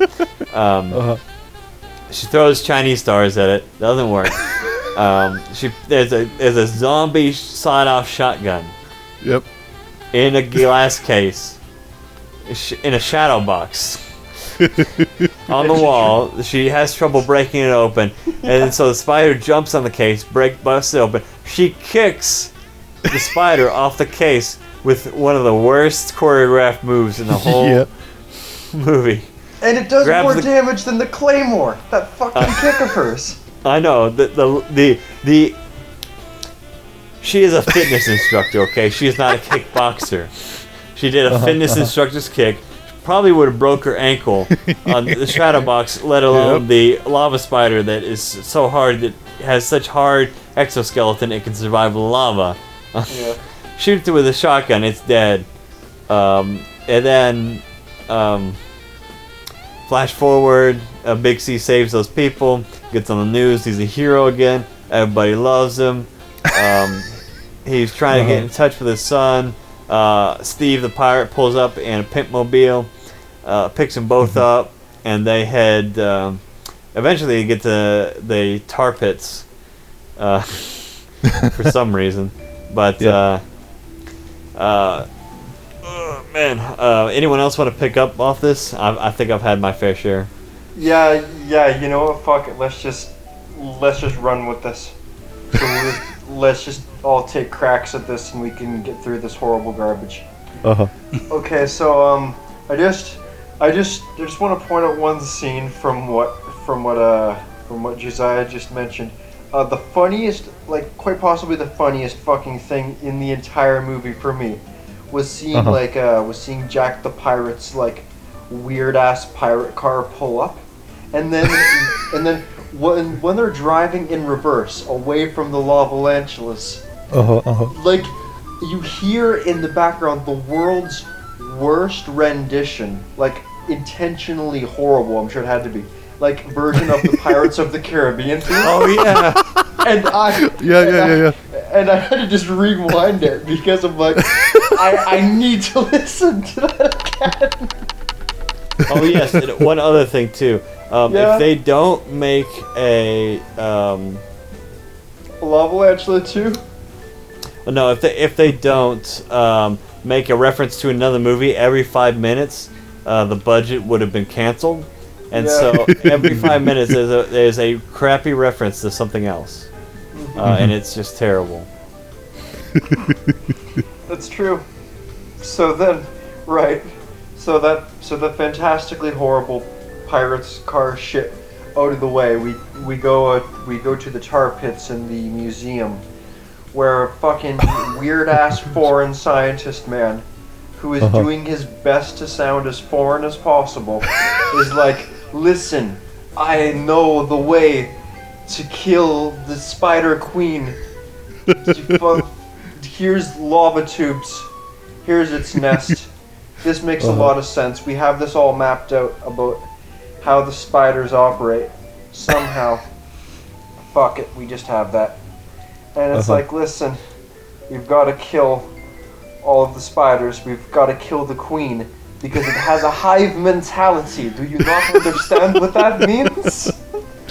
And then one of the truest, most sad scenes in the movie, poor Jack the Pirate bites it. And Hard, like. But first, losing his hand first. Yeah, 3, 4 of these. Which I thought was going to be like a thing, like, oh no, he lost his hand, but he's going to survive. Nope. No, just I thought it was gonna be like like an Anchorman type situation. Yeah. But no, but like 3, 4 Lavalantulas just fucking pick him off all at once. It was pretty bad. It like cuts over. This might have happened a bit before this, but I can't recall entirely correctly. When shitty like Dwight, like Big C's son, after doing sick Dave Mira BMX trips with his friends, he's like, let's go hide. Yeah, let's go hide inside of this building. I came here a bunch when I was a kid. I know how to get around. We'll be safe from the spiders. And then there's that fantastic scene where it's like, Aaron, come on, the spiders are gonna get you. And Aaron's like, wait, I'm gonna speed up a bit. And then in midair, beautifully, one of these lavalantulas just does a flying leap, and he's like, Aaron, no, we've gotta go back for him. Aaron's dead, man. Get inside of the building. Ah, shit. And then now they're gone. And the reason that I'm bringing up this fantastic scene is because Buddy, like that guy that's trying to get inside of what's her face's pants. I can't recall the names of these characters. He gives like the best, and by best I mean worst, the best line delivery in the entire movie. Oh yeah, he's the real hero. Yeah, right. Yeah. Where like after Dwight or whatever the fuck goes off and he's like, listen, I'm gonna find a path to the roof. The camera pulls back to him and the girl, and then he just looks over and he looks at the burn on his arm and he's just like, oh, it burns so bad. And then it just cuts to this. It's just like. What made that particularly hilarious for me, where I just had to stop for a moment, was you didn't have to have that line in there. It contributed nothing. Like, it showed like these people getting fucking killed by horrible lava spiders, and then completely unnecessary. I was like, oh, my arm is. Oh, I just had like in the bigger picture, it's a meaningless scene, but I love how terrible that line is. It was fantastic for me. So, fuck it. Then it just goes on to the point where it's like, alright, we're almost at the roof. We don't have anything to protect us. I'm gonna, these things are made of fire. What about these fire extinguishers? Dwight, you're a genius. That's a great idea. And it fucking works. So that's the best source of defense against these spiders that leave these terrible burns on you. So, don't forget about what the wife's doing right now. What is? Getting crawled on by one of these fuckers. No. First, I didn't mention the army yet. Yeah, the army men. Oh yeah, the army. The 6 army men that came to save the whole town. Right. Crack team of army men. Listen, each one of these individual army men, they had better been fucking solid snake tier of soldiers, because otherwise your fucking 6 men don't mean They're shit. from Mother Base. Exactly. Well, that one kept an eye on Dwight's mom. Yeah. Apparently. Oh, it's apparently great. He likes, useless cougar women from the Hollywood Hills that drive Lamborghinis. But can kick ass when they have to. Don't forget about that battle mom over here. But then she hides underneath the blanket. Yeah. Sarah Oh, and don't Connor. forget Clever Girl. I will thank you. I had forgotten, so thank you for that very much. So yeah, Sarah Connor gets a bunch of lavalantulas crawling on top of her. She shoots one with a pistol. Scene transition, and then it's just what even came after that? It was They had to meet up. The guys, the scientist and Sandlot Steve. Or no, it's Sandlot guy number 1. They got in the helicopter with the military, and Big C's like, I can't go. I've still got to kill. I still have to save my family. Yeah. And so then he meets up with the wife, who comes to pick him up. And then they start heading over and fixing their marriage simultaneously. Which apparently was broken? I don't... Yeah, I know, right? It's like... How did you find me in this huge city? Oh, Big C, wherever there's a fire, that's where you are. Oh, I love you so much. God. I love this movie. The worst And kind of so way basically, I they love they save the son, and then they go and find the special effects people that have been working with Big C for like the last 20, 30 years. it. And of course, they're very stereotypical black people. Which one of them is the Reading Rainbow, LeVar Burton, sound guy, for absolutely Oh yeah, he makes no up his own reason, sound effects. for no reason, is casted. Pretty sure was the only option for casting was, oh hey, we need LeVar Burton here because you know what he does? Very good. You know what he does? He makes sound. Awesome. Applause from the whole cast. Yes, we need that guy. So, yep, that's why he's in there. We need an onomatopoeia man. We need him to break the tension. And Yep. I just like to comment on that. Like even by this movie's standards, like the cast pretended to act seriously or tried very hard to act seriously when they needed to, sometimes more so. But like hearing fucking that dude like on the other end of the radios, the walkie-talkies, you hear people going, "Oh, I need backup right away. I'm trying to shoot down these spiders and throw these hydrogen fucking Canisters. throw these canisters so we can kill them off." That's the plan, by the way. We kind of skipped over that, but it doesn't really matter. We're fucking gonna kill the queen by flushing her out. It's relevant. But yeah, so what happens is like, oh, okay, I need backup. I'm being overwhelmed by these spiders. And the fucking guy has the audacity to hear his friends in mortal peril on the other end of this walkie-talkie. He's like, "Don't worry, the cavalry's gonna arrive." Yeah, his wife's about to be like killed brutally by like 16 spiders. And he's just like, "I'm coming, baby." You know? Catchphrase, "I'm on my way." Just fucking, I don't know. Even by that movie standards, it kind of jumped out at me like, do you care about her? Like, It's like they were trying to bring your attention away from something that was happening in the background that shouldn't have been happening, but wasn't there. But they still like wanted your attention focused on him for some weird reason. well, he was only there for the final act of the movie. So it's like we've got all these lines for you. We're really gonna have to oversaturate you for the only part of this movie that you're in. So get ready good at improv. So get ready to go heavy on your onomatopoeia trigger and just shoot those things out at every available opportunity. And what was the worst thing about that is that his delivery was the worst he's ever done for those kinds of onomatopoeias.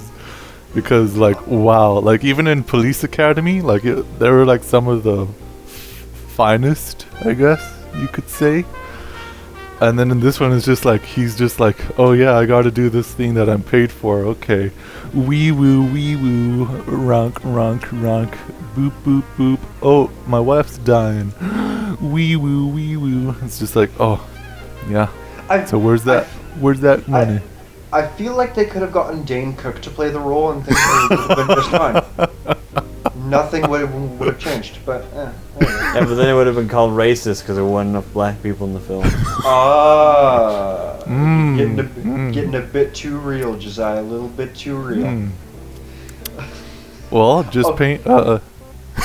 Well, that's what happens when you watch H.P. Lovecraft films all weekend, Matt. I'm lit as fuck right now. I can't. I can see things that you can't even smell.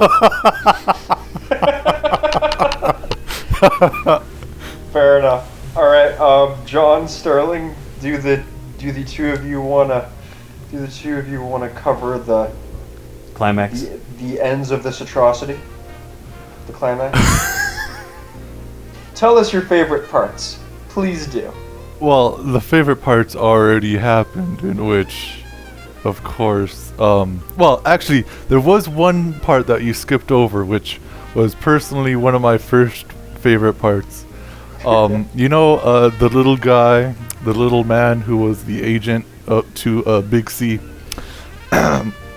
Apparently, after the whole Lavalantula came out of the woodwork from the volcano and all that stuff, and he, one of his secretaries came over with her cell phone, and it was like, "Oh my gosh, did you see this?" And like he looks at it, and it's verbatim the exact same scene on the cell phone from when Big C runs away from the big huge Lavalantula and kills that one guy. Yeah. Like in 2 scenes, right? Mm-hmm. Exactly. Apparently it's that same footage. Whoever recorded that was pretty much Nightcrawler right there. Mm-hmm. He was like, "Oh yeah, shift. Oh yeah." And like it was like, "Oh my gosh. Nah, that can't be real. My kids have that. My kid killed that cat 30 times with that one app. Whoa, whoa." And then all of a sudden an earthquake comes about, and I'm not too sure, but I think that's the last we see of him. I was just about to mention that. It's super fucked up. It's super fucked up how like you see him and his sexy secretaries run out of the room like, "Oh, earthquakes, we've got to get out." And it kind of pans over to his desk and the stuff that he leaves behind. Which in a good movie will establish that like there's something on his desk that's important to a later part of the movie, something that he forgot, something about him that matters, and then he never shows up again. Yep, it's ever. Great. Ever. If we're talking about reused assets, there was a good one in which they they had all those Hollywood lookalikes, or the fake Spider-Man, and like all those other guys getting killed by all the spiders, and so the Spider-Man gets burnt into the side of the wall, and it's like a spider, ash left. And early in that film, I forget who does it, but someone kills a spider and it hits a wall. Oh no, it's the bus. It's when he hits the spider and it goes through the bus. That's the same image layered over the bus that it is on that wall when Spider-Man dies. I don't doubt you. I don't doubt it. Also, there's a cameo from a certain Sharknado main character that came in for absolutely no reason other than to say, "Oh hey, remember Sharknado? Oh, I have sharks to capture, to kill, to destroy." I'm watching Lavalantula, so there's a good chance that I do recognize you from Sharknado, sir. And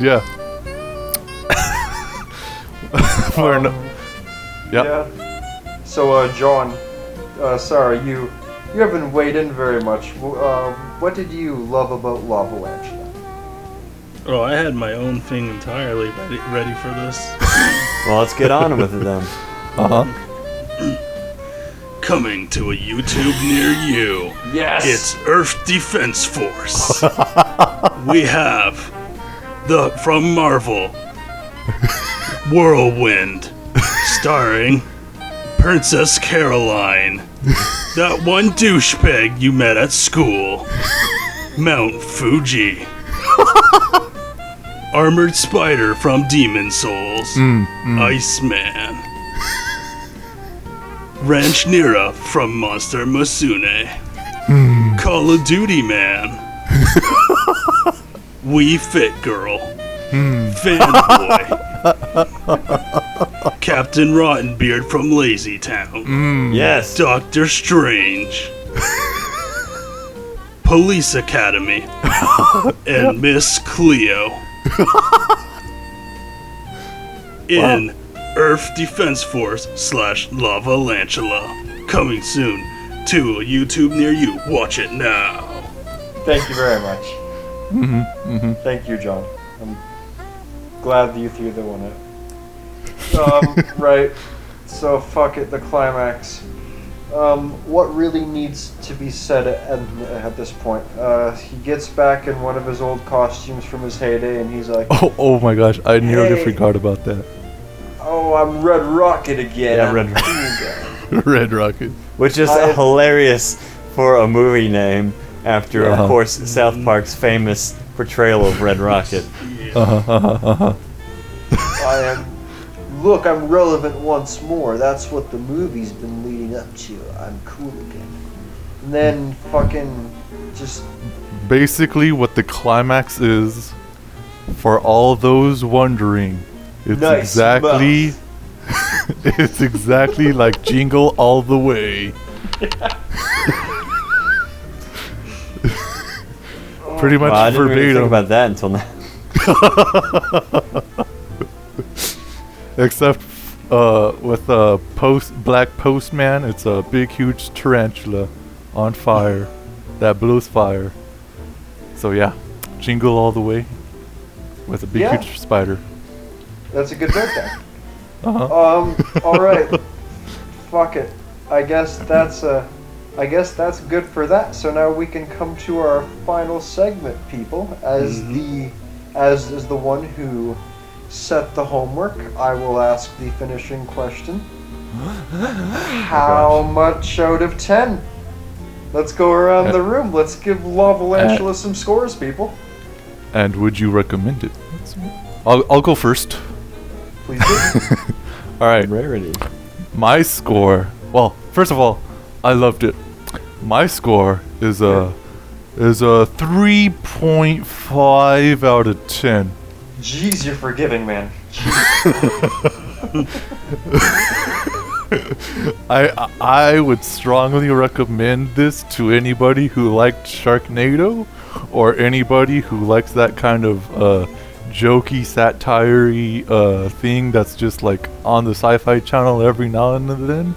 It's pretty much one of the better Sci-Fi Channel originals, like obviously. I recommend it towards people who think that there's such a thing as so bad it's good movie kind of thing. That does exist. Very much so. So yeah, that's pretty much where I stand. A 3.5 out of 10. Very recommendable to those that I just recommended it towards. Anybody else? Josiah? Well, I'll take it a step above yours, Sterling, and I'll give it a solid 4 because it is a watchable film. I can certainly sit there and not have to force myself to sit there and watch it, but that won't mean that I won't read about 50 chapters of manga while I'm watching it. Which I did. I happened to read through. I read 169 chapters of Battle Through the Heavens, which is a Chinese publication. But this weekend, because again, no car. I didn't think it was necessarily bad. It was definitely a film, and it definitely had direction and all the things that a film would have. Just a step lower than a 5, so that's why it's a 4. John, would you like to give us a breakdown? I'll raise it higher than anyone. Jeez, John, you're showing me up. A blue blood sword out of armored spider. So that's about. Which isn't an official rank.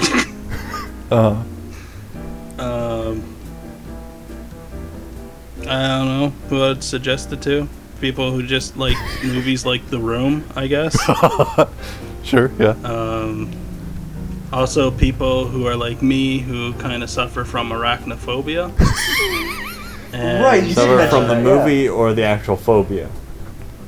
I suffer from the actual phobia. Okay. Probably because I've been bitten by a tarantula 3 times. Amazing. Yeah, this sucker's hurt. But was it a Lavalantula?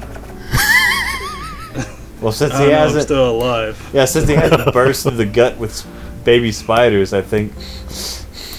Yeah, that scene was metal as shit. Yeah.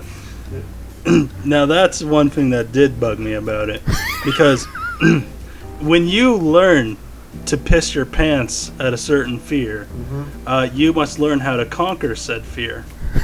in case there ever is a stand that is oh shit, I forget what the name of it is now, but there's that stand that it's whatever your what was it, like nervous twitch is. Like for Josuke, he thought it was biting his lower lip. Fuck, Yeah. I can't help right now. I wish that I could remember.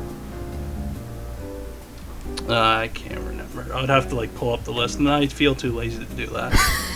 But yeah, it's like if that was Stan, but instead it was your fear, and it would bring forth your fear.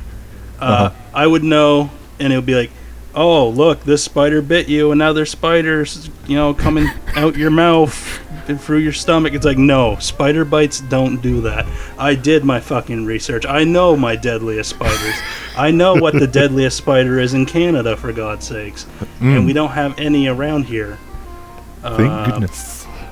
Yeah, at least I haven't seen the brown recluse spider. Oh man, yep. That's a problem down here. Yep. Yeah. I know that if you get bit by a spider, it doesn't eject eggs into your goddamn stomach through your leg. And they don't come bursting out. That's something more a wasp would do to an ant. So, I looked at that and I was like, oh, that's stupid. Then, all the little spiders decide to attack the guy with the hurt arm because Because Fresh he was blood. the nearest one, which he wasn't. Well, the other guy was I don't spraying know. it down with the fire extinguisher. I don't think he was at that moment. It was just like, oh no, look, spiders are crawling on my friend. Well, see you later, bud. That sucks for you. That's like if, your friend was covered with fire ants and you're like, I don't want to be bitten by any of those, so it sucks to be you, friendo. See ya. You'd have the best friend's back down on that one. So, yeah. Kind of inaccurate. I know, shocker, like Sharknado, didn't have 100% pure facts about sharks. Like how they don't fly through the air. What? Yeah, I know. It's all coming apart for me, man. Fuck. Sorry, fire-breathing spiders from Mount Fuji does not exist. Shit. dang. So yeah, I don't know. If you like seeing people kill spiders, there you go. And if you like movies like The Room, there you go. Alright. Okay. Thank you. I guess I can wrap this up and do mine quick. Okay, as I mentioned at the start, I apologize. And I double down on that on the apology for you, John, because you did mention in the group chat when I threw down that link to Lavalantula, like, oh boy, I am legit afraid of spiders. And then I thought to myself, maybe I should assign a different piece of hope. No, this will be completely fine. So I refuse to change it, and I hope that you'll forgive me for that. Hopefully things went well, and you still got a chuckle or two. So there's that. Man, what would I give this out of 10? I don't know. The decision is yours. Did you know that Rotten Tomatoes gave this a 41%? Yeah. It's incredible. It seems about legit. Yeah. All right. I mean, it's no Suicide Squad, but you know. Well, kind of is when you get down to it, but well, Suicide Squad has better special effects. Let's give it that. Certain scenes, yes. All right. When they're doing the intros for each character and those words come up, talk to me then. All right. Yeah. Okay. Yeah. I'll cut to the chase. Ironically, this movie is like a 10 out of 10. Unironically, this movie is a fucking 2. It's a damn 2. Yeah, that's about it. I still had a great time. I have not been this overjoyed at a movie in I'm gonna say months. This is the best time I've had with a piece of cinema. in a very long time. So thank you, Lavalantula. We tip our hats to you. And Lady. thank you. I'm talking to you. I'm talking to listeners at home. And Yeah, with okay. that, shall begin our extra credit, which was... Speaking of crappy CGI, Woo! Oh, smooth transition. Whoa! I'm straight up Edgy bullying much. here. Yep. Yeah, episode 7 and 8, I believe. Yeah, I'm pretty sure. Mhm. Yeah. Anybody want to take a crack at it?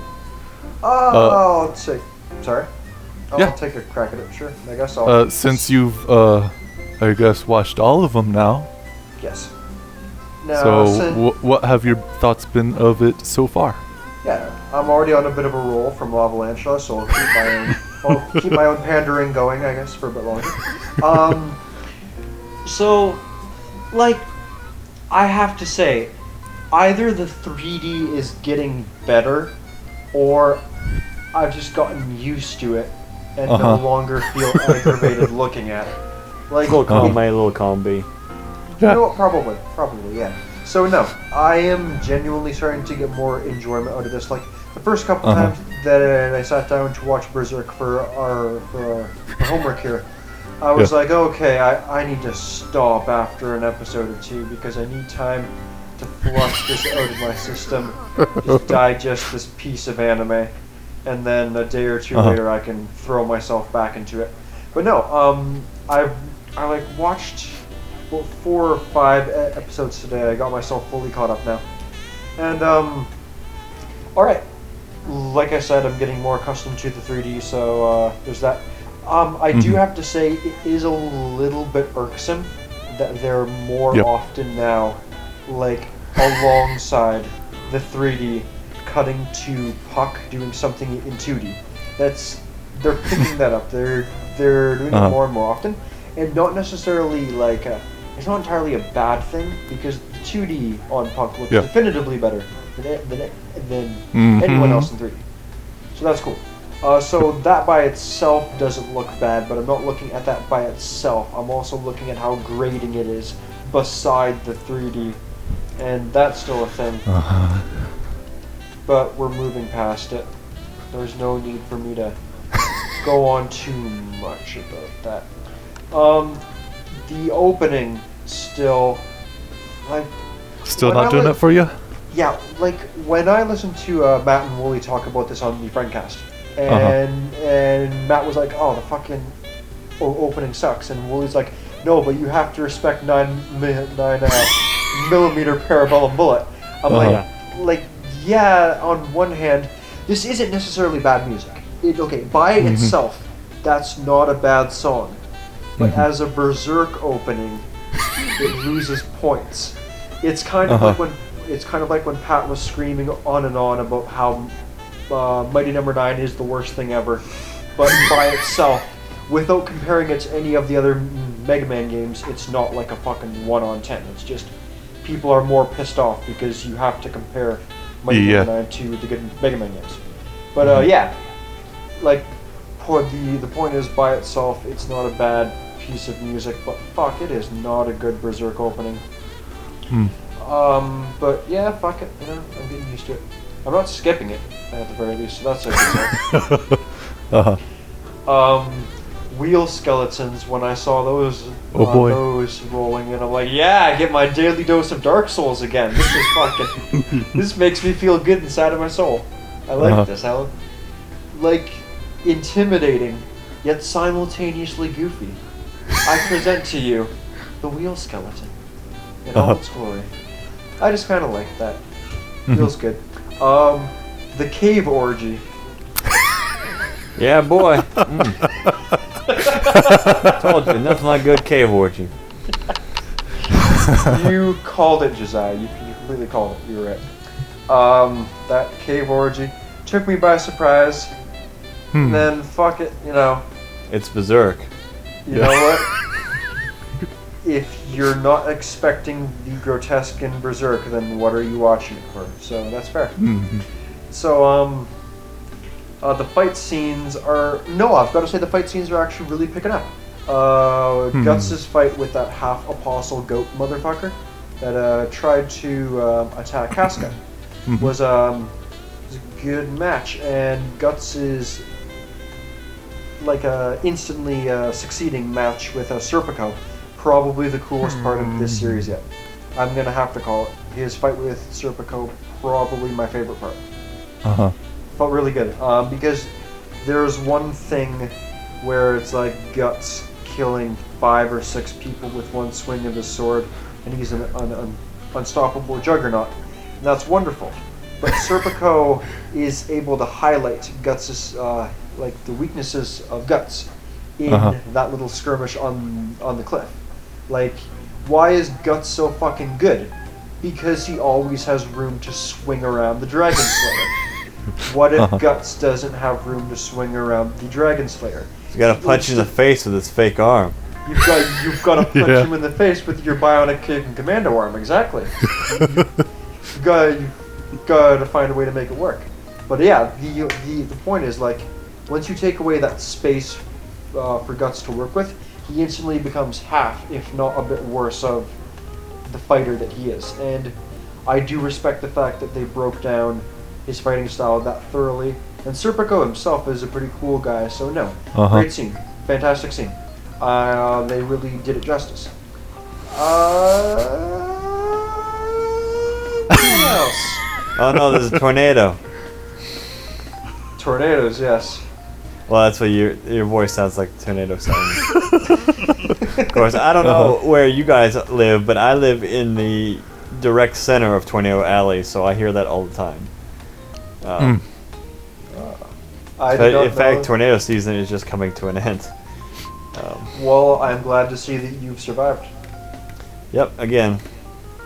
Every year. Good stuff. Death won't grace me with his presence. No. So, yeah.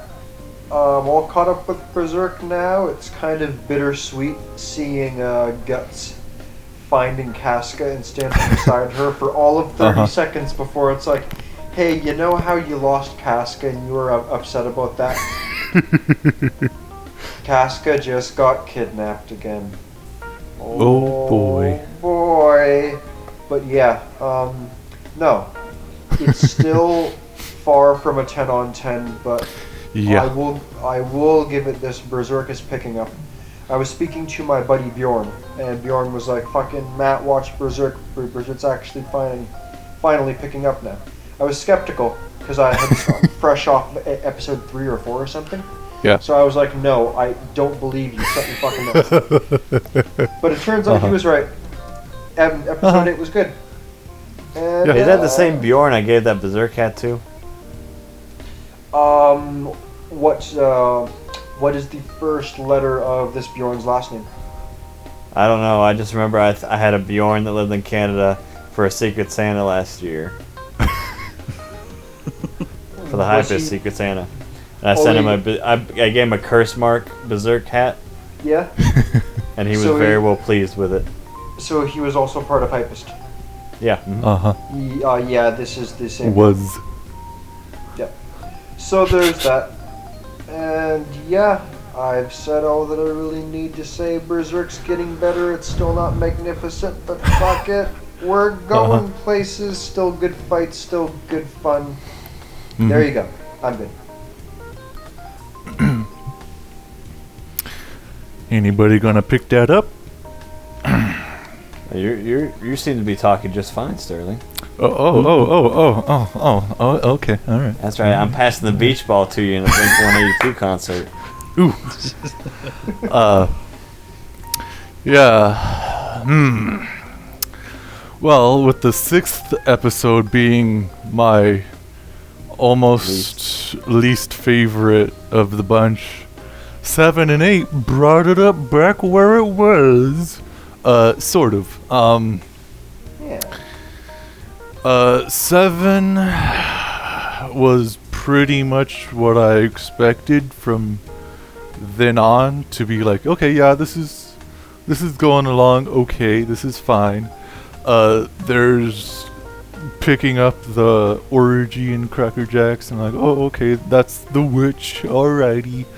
And no, then, no all that nips stuff. or any dirty parts though. No.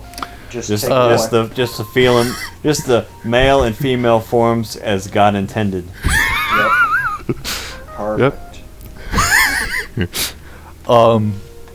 And I really have nothing really extremely to say about episode 7, other than like it's like it leads up into episode 8. Like that's pretty much all that it deserves from me, at least. Like nothing all that bad, nothing all that great, but whatever. Episode 8, although, well, episode 7 ends off with oh yeah, it's returning to form. Yep. And then episode 8 continues that return to form with the goat monster guy and the little Togepi in the shadows doing its thing.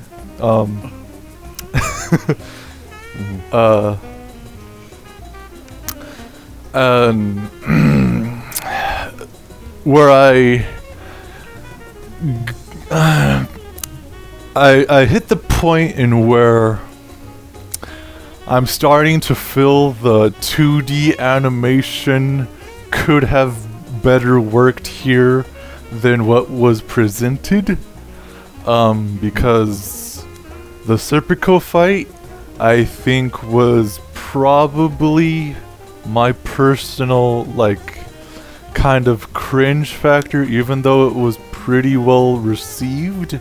I think it could have worked a whole lot better in 2D because for Especially some the cliff jumping. exactly, for some reason like, oh hey, you know that battle that we could have used 2D in? Nah, let's do it perfectly and pretty much seamlessly with the cliff jump of freaking, I forget his name all the time, but yeah, Syrup? No? Serpico. No, the other dude, the guy who's always traveling with guts. the Guts? little Oh, kid. Ishidoro? Yeah, Ishidoro. Yeah, there. Oh, yeah. Yeah, that cliff jump is just like, what the heck? All this 2D animation for that? Really? Okay. But pretty much, yeah, it's leveling up bit by bit. Although that, what the good part was, I didn't see as much clipping to almost no clipping at all.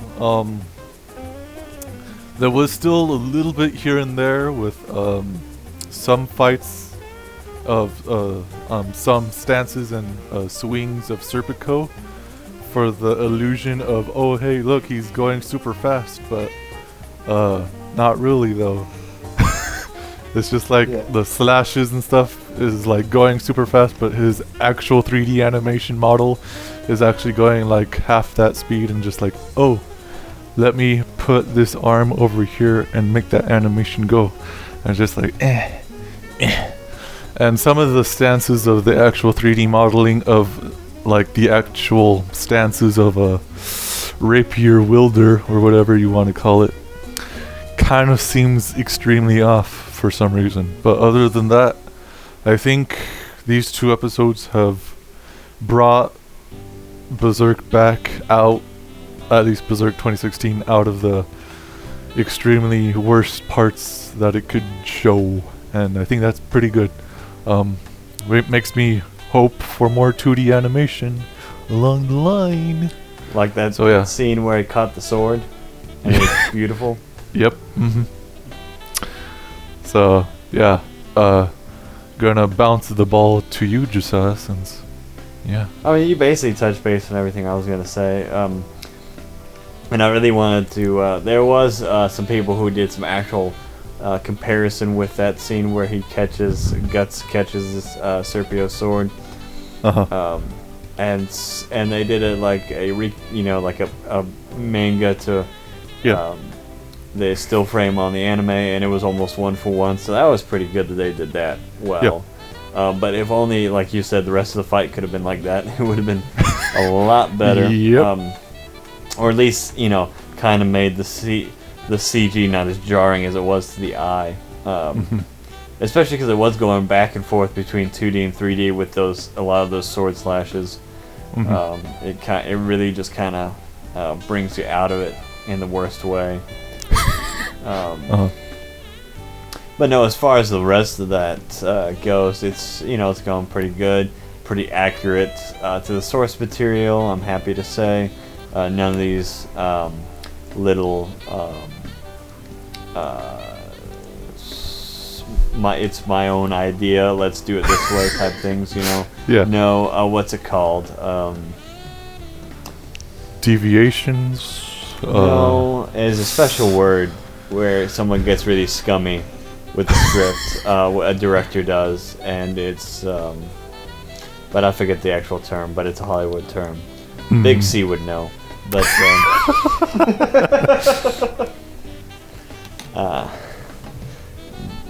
no, as far as that goes, I mean, everything, like you said, it's getting better. It's getting smoother a little bit. Of course, the fight choreography still isn't great, but hopefully they'll learn to either put more of that in 2D or just get better with the 3D as time goes on. Yeah. Which it would probably be the latter. But yeah. one can always dream. Uh-huh. Unless you're Griffith, in which your dream is reality.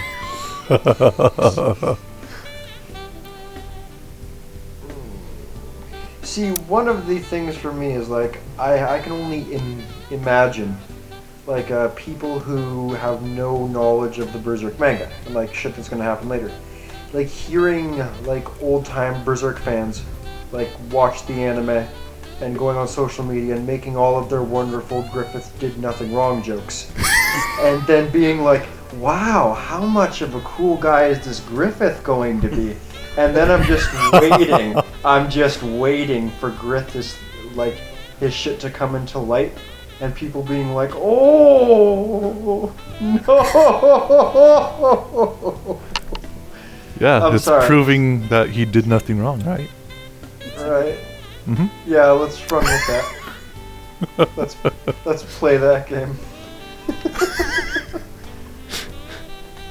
Yep. So anything to say, Johnny boy? Like Kira, he does nothing wrong. Except Just that like hand. He Kira. just wants I'll- a peaceful life. Yeah, he just wants a peaceful, humble life. Alright, so Metabots episode 7, Cyan Dog Bites Back. Oh, what a sad story this one is. He and Spike have to deal with hardships, and it just really hits me here. And then episode 8, what was it? It was For Better or For Worse #1. Oh, right, we're not talking about Metabots. Oops. Yeah, geez. Berserk. So, Berserk. let's open up with a quote, shall we? Is it Martin Luther King Jr.? Oh, sadly not. Please. Please do it. Okay, so I am a man usually dislocated from intense emotion. I adapt to circumstances and fill the role that I'm given. That is my style. That is from the Dark Spirit Invader Serpico, who is fighting you on the bridge of Anor Londo, while the Dark Knights are shooting arrows at you and being assholes. Now this asshole's carrying Rickard's rapier, and you're dangling over a cliff. Not only that, but his ping is amazing, and he teleports behind you using Dark Souls 2 leg to try to get a backstab. However, it fails, and suddenly the Dark Spirit disconnects. That's perfect. Yeah. Yep. Let's see, what else happened in Berserk? Well, there was a Capra demon fighting Sorotorius, and he had an Orochimaru penis. So, Yes, he did. yeah, that was interesting. Yeah. So after chopping Orochimaru's evil demonic 8-headed serpent penis off, he has a nice little fight with the Capra demon. Amazingly, the dogs glitched out, so they weren't in the battle. Also, the Capra demon forgot his 2 machetes, so shame on him. That's probably why he lost the battle. Yep. And what else? Oh yes, Sun Wukong and Navi were trying to help Casca down a mountain. Too bad she decided to say fuck it and jump down herself and get herself caught. Brilliant strategist she is. Also, they ran into a Heartless who said, yeah, this girl, we'll take this one. And then the other girl's like, oh, sorry, that sucks for you. And then the Heartless is like, no. See, now you're going to become a Heartless because you didn't sacrifice yourself. So come with us. And then they lead her to a sexy, creepy sex dungeon. So, yeah. That's how Kingdom Hearts works. That's how you receive the power of darkness inside you. You get carried to the sex dungeon. Yeah. Just ask Riku. He'll tell you all about it. Yep. That's honestly pretty much what I can remember from what I saw from the Berserks here. That's about it. That's pretty good synopsis. As mine normally are, and 100% accurate, right? Yep. Yep. So look forward for all those exact Dark Soul moments and Orochimaru penises. Just coming out and being like, Sasuke needs your body. You're the one that people come to this podcast for, John. I actually do a really good Orochimaru, but one, I'm getting tired, and the other, my throat's starting to get dry, so soon I'm going to sound like an old British man. So I got to wrap things up. So, with that, what are you looking forward to this week, Josiah? Well, I would say more ReZero, but I already watched the episode for this week. So next week's ReZero. Besides that, I'm probably going to try and look up some more obscure Lovecraft films to now take care of my burning desire for Lovecraft films. It's like I'm in high school all over again. Oh boy. Besides that, nothing much. I'm about to reach level 27 in Pokemon Go, so that's kind of a big deal. And I've gotten 126 out of 145 Pokemon on the Pokedex, so you could say I'm a pretty big deal. No, besides that, we are etching ever closer to the newest season of anime coming up here in the first week of October. There's just a month left until the new season. So anything catching your fancy? I've been waiting for Haikyuu for like 3 months. Yeah. And then Sakanatsu no Lion. And also freaking curveball out of left field. I've been reading that manga for about the last year and a half. I had no idea that they had a plan to make an adaptation of it until I saw it on the list the other day. And so basically that's it's a story about a guy who plays chess. And it's very like lighthearted slice of life. He lives with some of his childhood friends because his parents died or something. I forget the origin story. It's been a while and there's a lot of chapters since I started reading that. It's been, like I said, about a year since I started reading it, so I need to read it and get freshened up about the beginning again so I can remember how it's supposed to go. But so that's would be interesting. And of course, as after the second week after the new season begins, I'll roll out my what obviously you should watch and why would you ever watch this list. Alrighty. Is that it? Well, hopefully my car gets fixed tomorrow as well. Of course. Alrighty, what are you looking forward to next week, this week? Matthew. Well, what I'm looking forward to doing for this next week would be indulging child me even further and just being like, just inject that shining force. Just inject that shining force into my fucking veins, man. Yeah. Just get that inside of me. I'm already about a quarter of the way, maybe a bit more, through that game. And that's not a game you'd really beat in one sitting, so I'm feeling good about myself. That I might get back into Bravely Defaults, but I'm not gonna cross my fingers about that. I think it's more likely. I think it's more likely I'm actually gonna get back into Fire Emblem because man, Fire Emblem's pretty good. Have you ever played any of the GameCube version or the Wii version of Fire Emblem? I've played Path of Radiance, and I recall loving that shit back when I was a kid and thinking that Ike was a pretty cool guy. You should get into that some more with the Wii one if you have the chance. No, I hear that Radiant Dawn is fucking garbage. You should. I'm just saying. I feel like you're setting me up for some horrible fun, but why would I do that? First of all, in your defense, I set you up for Lavalantula, so it's not fair. All right.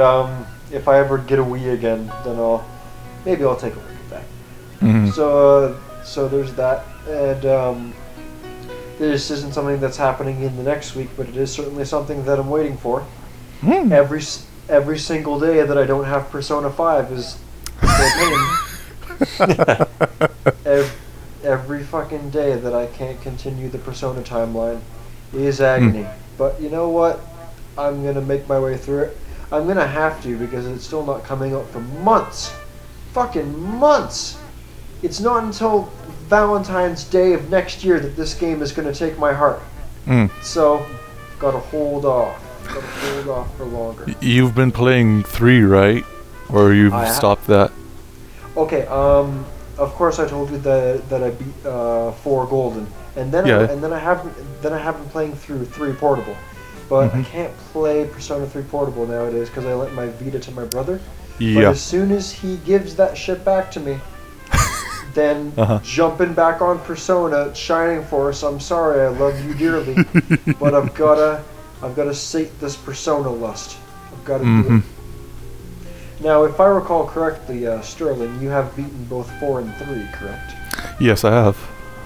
Alright, so I've also beaten 1 and 2, but I'm not extremely fond of remembering them so much, but I am playing them through the PSP versions right now, and I'm back to loving them more than 3 and 4. Really? Only for the gameplay. The story, though, that has to go up to 3 and 4 exponentially. That's fair. Because storytelling in gaming has gotten better with time. Like, I do get why some people let themselves cave to nostalgia a bit and be like, oh man, the storytelling and just the entirety of gaming back in the day was so much better. I get why people say that because it was from a time period when you were happier and didn't have responsibilities, so you associate that with good feelings. And you were stupider as well. Now, that being said, Shining Force 2 is fucking good, though. So I have to give that one a pass. But, storytelling in gaming, like, shut the fuck up, people. It's gotten better with time. Like, so, no. I do think that, I don't blame you for saying that 3 and 4 stories are better. I'm certainly fucking loving them. Yeah. So, Persona. Waiting for that to come back to me. And yeah, Shining Force, Fire Emblem, a lot of tactical RPGs for me nowadays. Cool. Nothing wrong with that. Probably gonna start reading Bram Stoker's Dracula. Awesome. Because Yeah. should be a good ass book.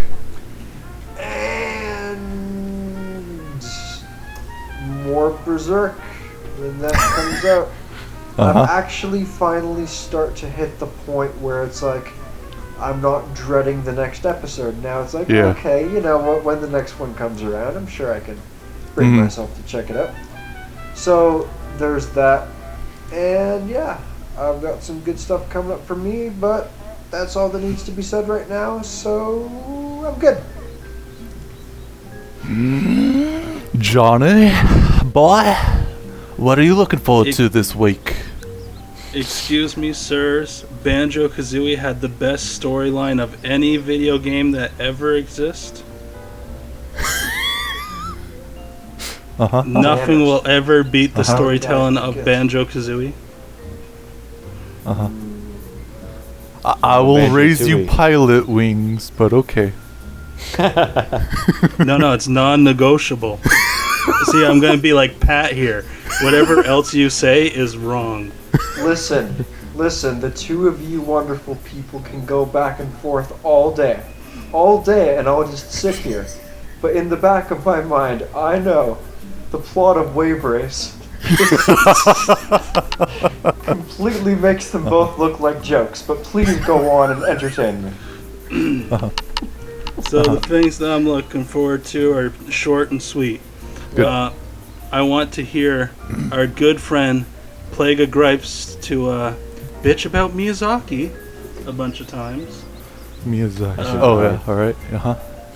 Like whether it be he's just bitching about him for no reason, and like it has nothing to do with Berserk, it has nothing to do with Dark Souls. He's just there drawing some naked cat girl or something, and he's just like, oh, fuck Miyazaki.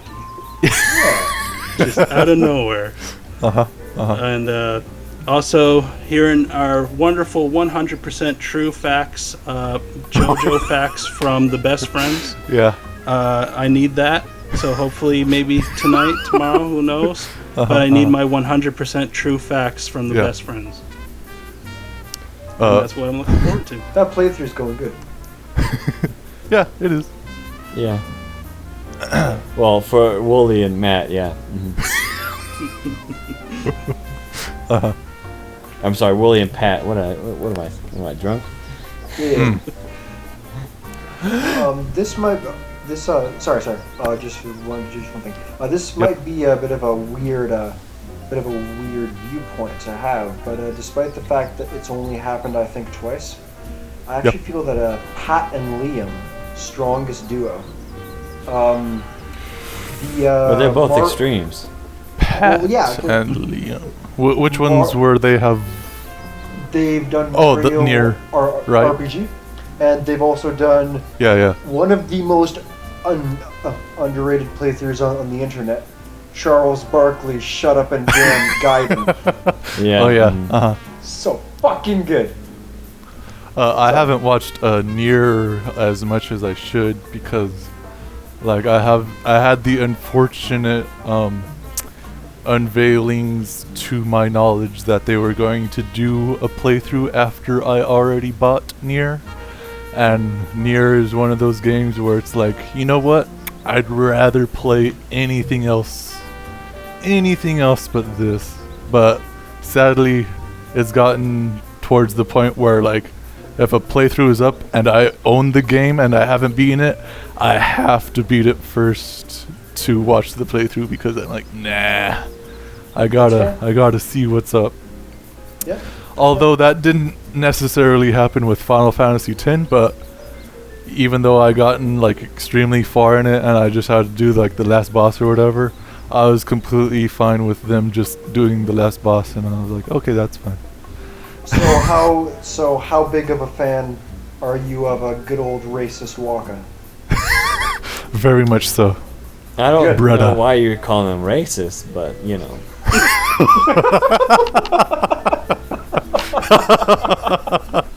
I mean, check your white privilege, Matt. Yeah. Yeah. So sorry. yeah, what I'm looking forward to this week, I have on the back burners that's downloading. Was downloading. It'll resume downloading when I turn it on. Titanfall 2. Whoa. Nice. I've only played like maybe 30 to 40 minutes of the first Titanfall with a friend's Xbox Uno, and it was fine what I played. It wasn't like anything revolutionary, but whatever. Titanfall 2 looks like it might be okay. It reminds me of a whole lot of Votoms this time around because I actually seen the series. In between me playing the first one and now downloading the second one, and I'm like, okay, I can see where people are ooh about it. I only have like maybe 2 days trials with it because, again, I don't have PS Plus anymore because I don't really need it anymore because I already platinumed freaking Dark Souls 3, so what's the point? Other than that, hopefully, I can get done with my artwork that's been going on for a little bit too longer than I imagined that it would have. Maybe tomorrow or today it might be out. I don't know. Who cares? And it might be super late for what it's supposed to be about because summer's already over. I'm like, you know what? Fudge you. I'm gonna have a summer-esque drawing out for at least 3 more months. So there's that. But because of that time-consuming art stuff, hopefully when it gets done, I can get back into marathoning my Japanese anime. For the time being, hopefully, I can get done with at least one of them. But don't count your chickens before they hatch, yo. So yeah. Yeah, I think that's pretty much about all I have to look forward to.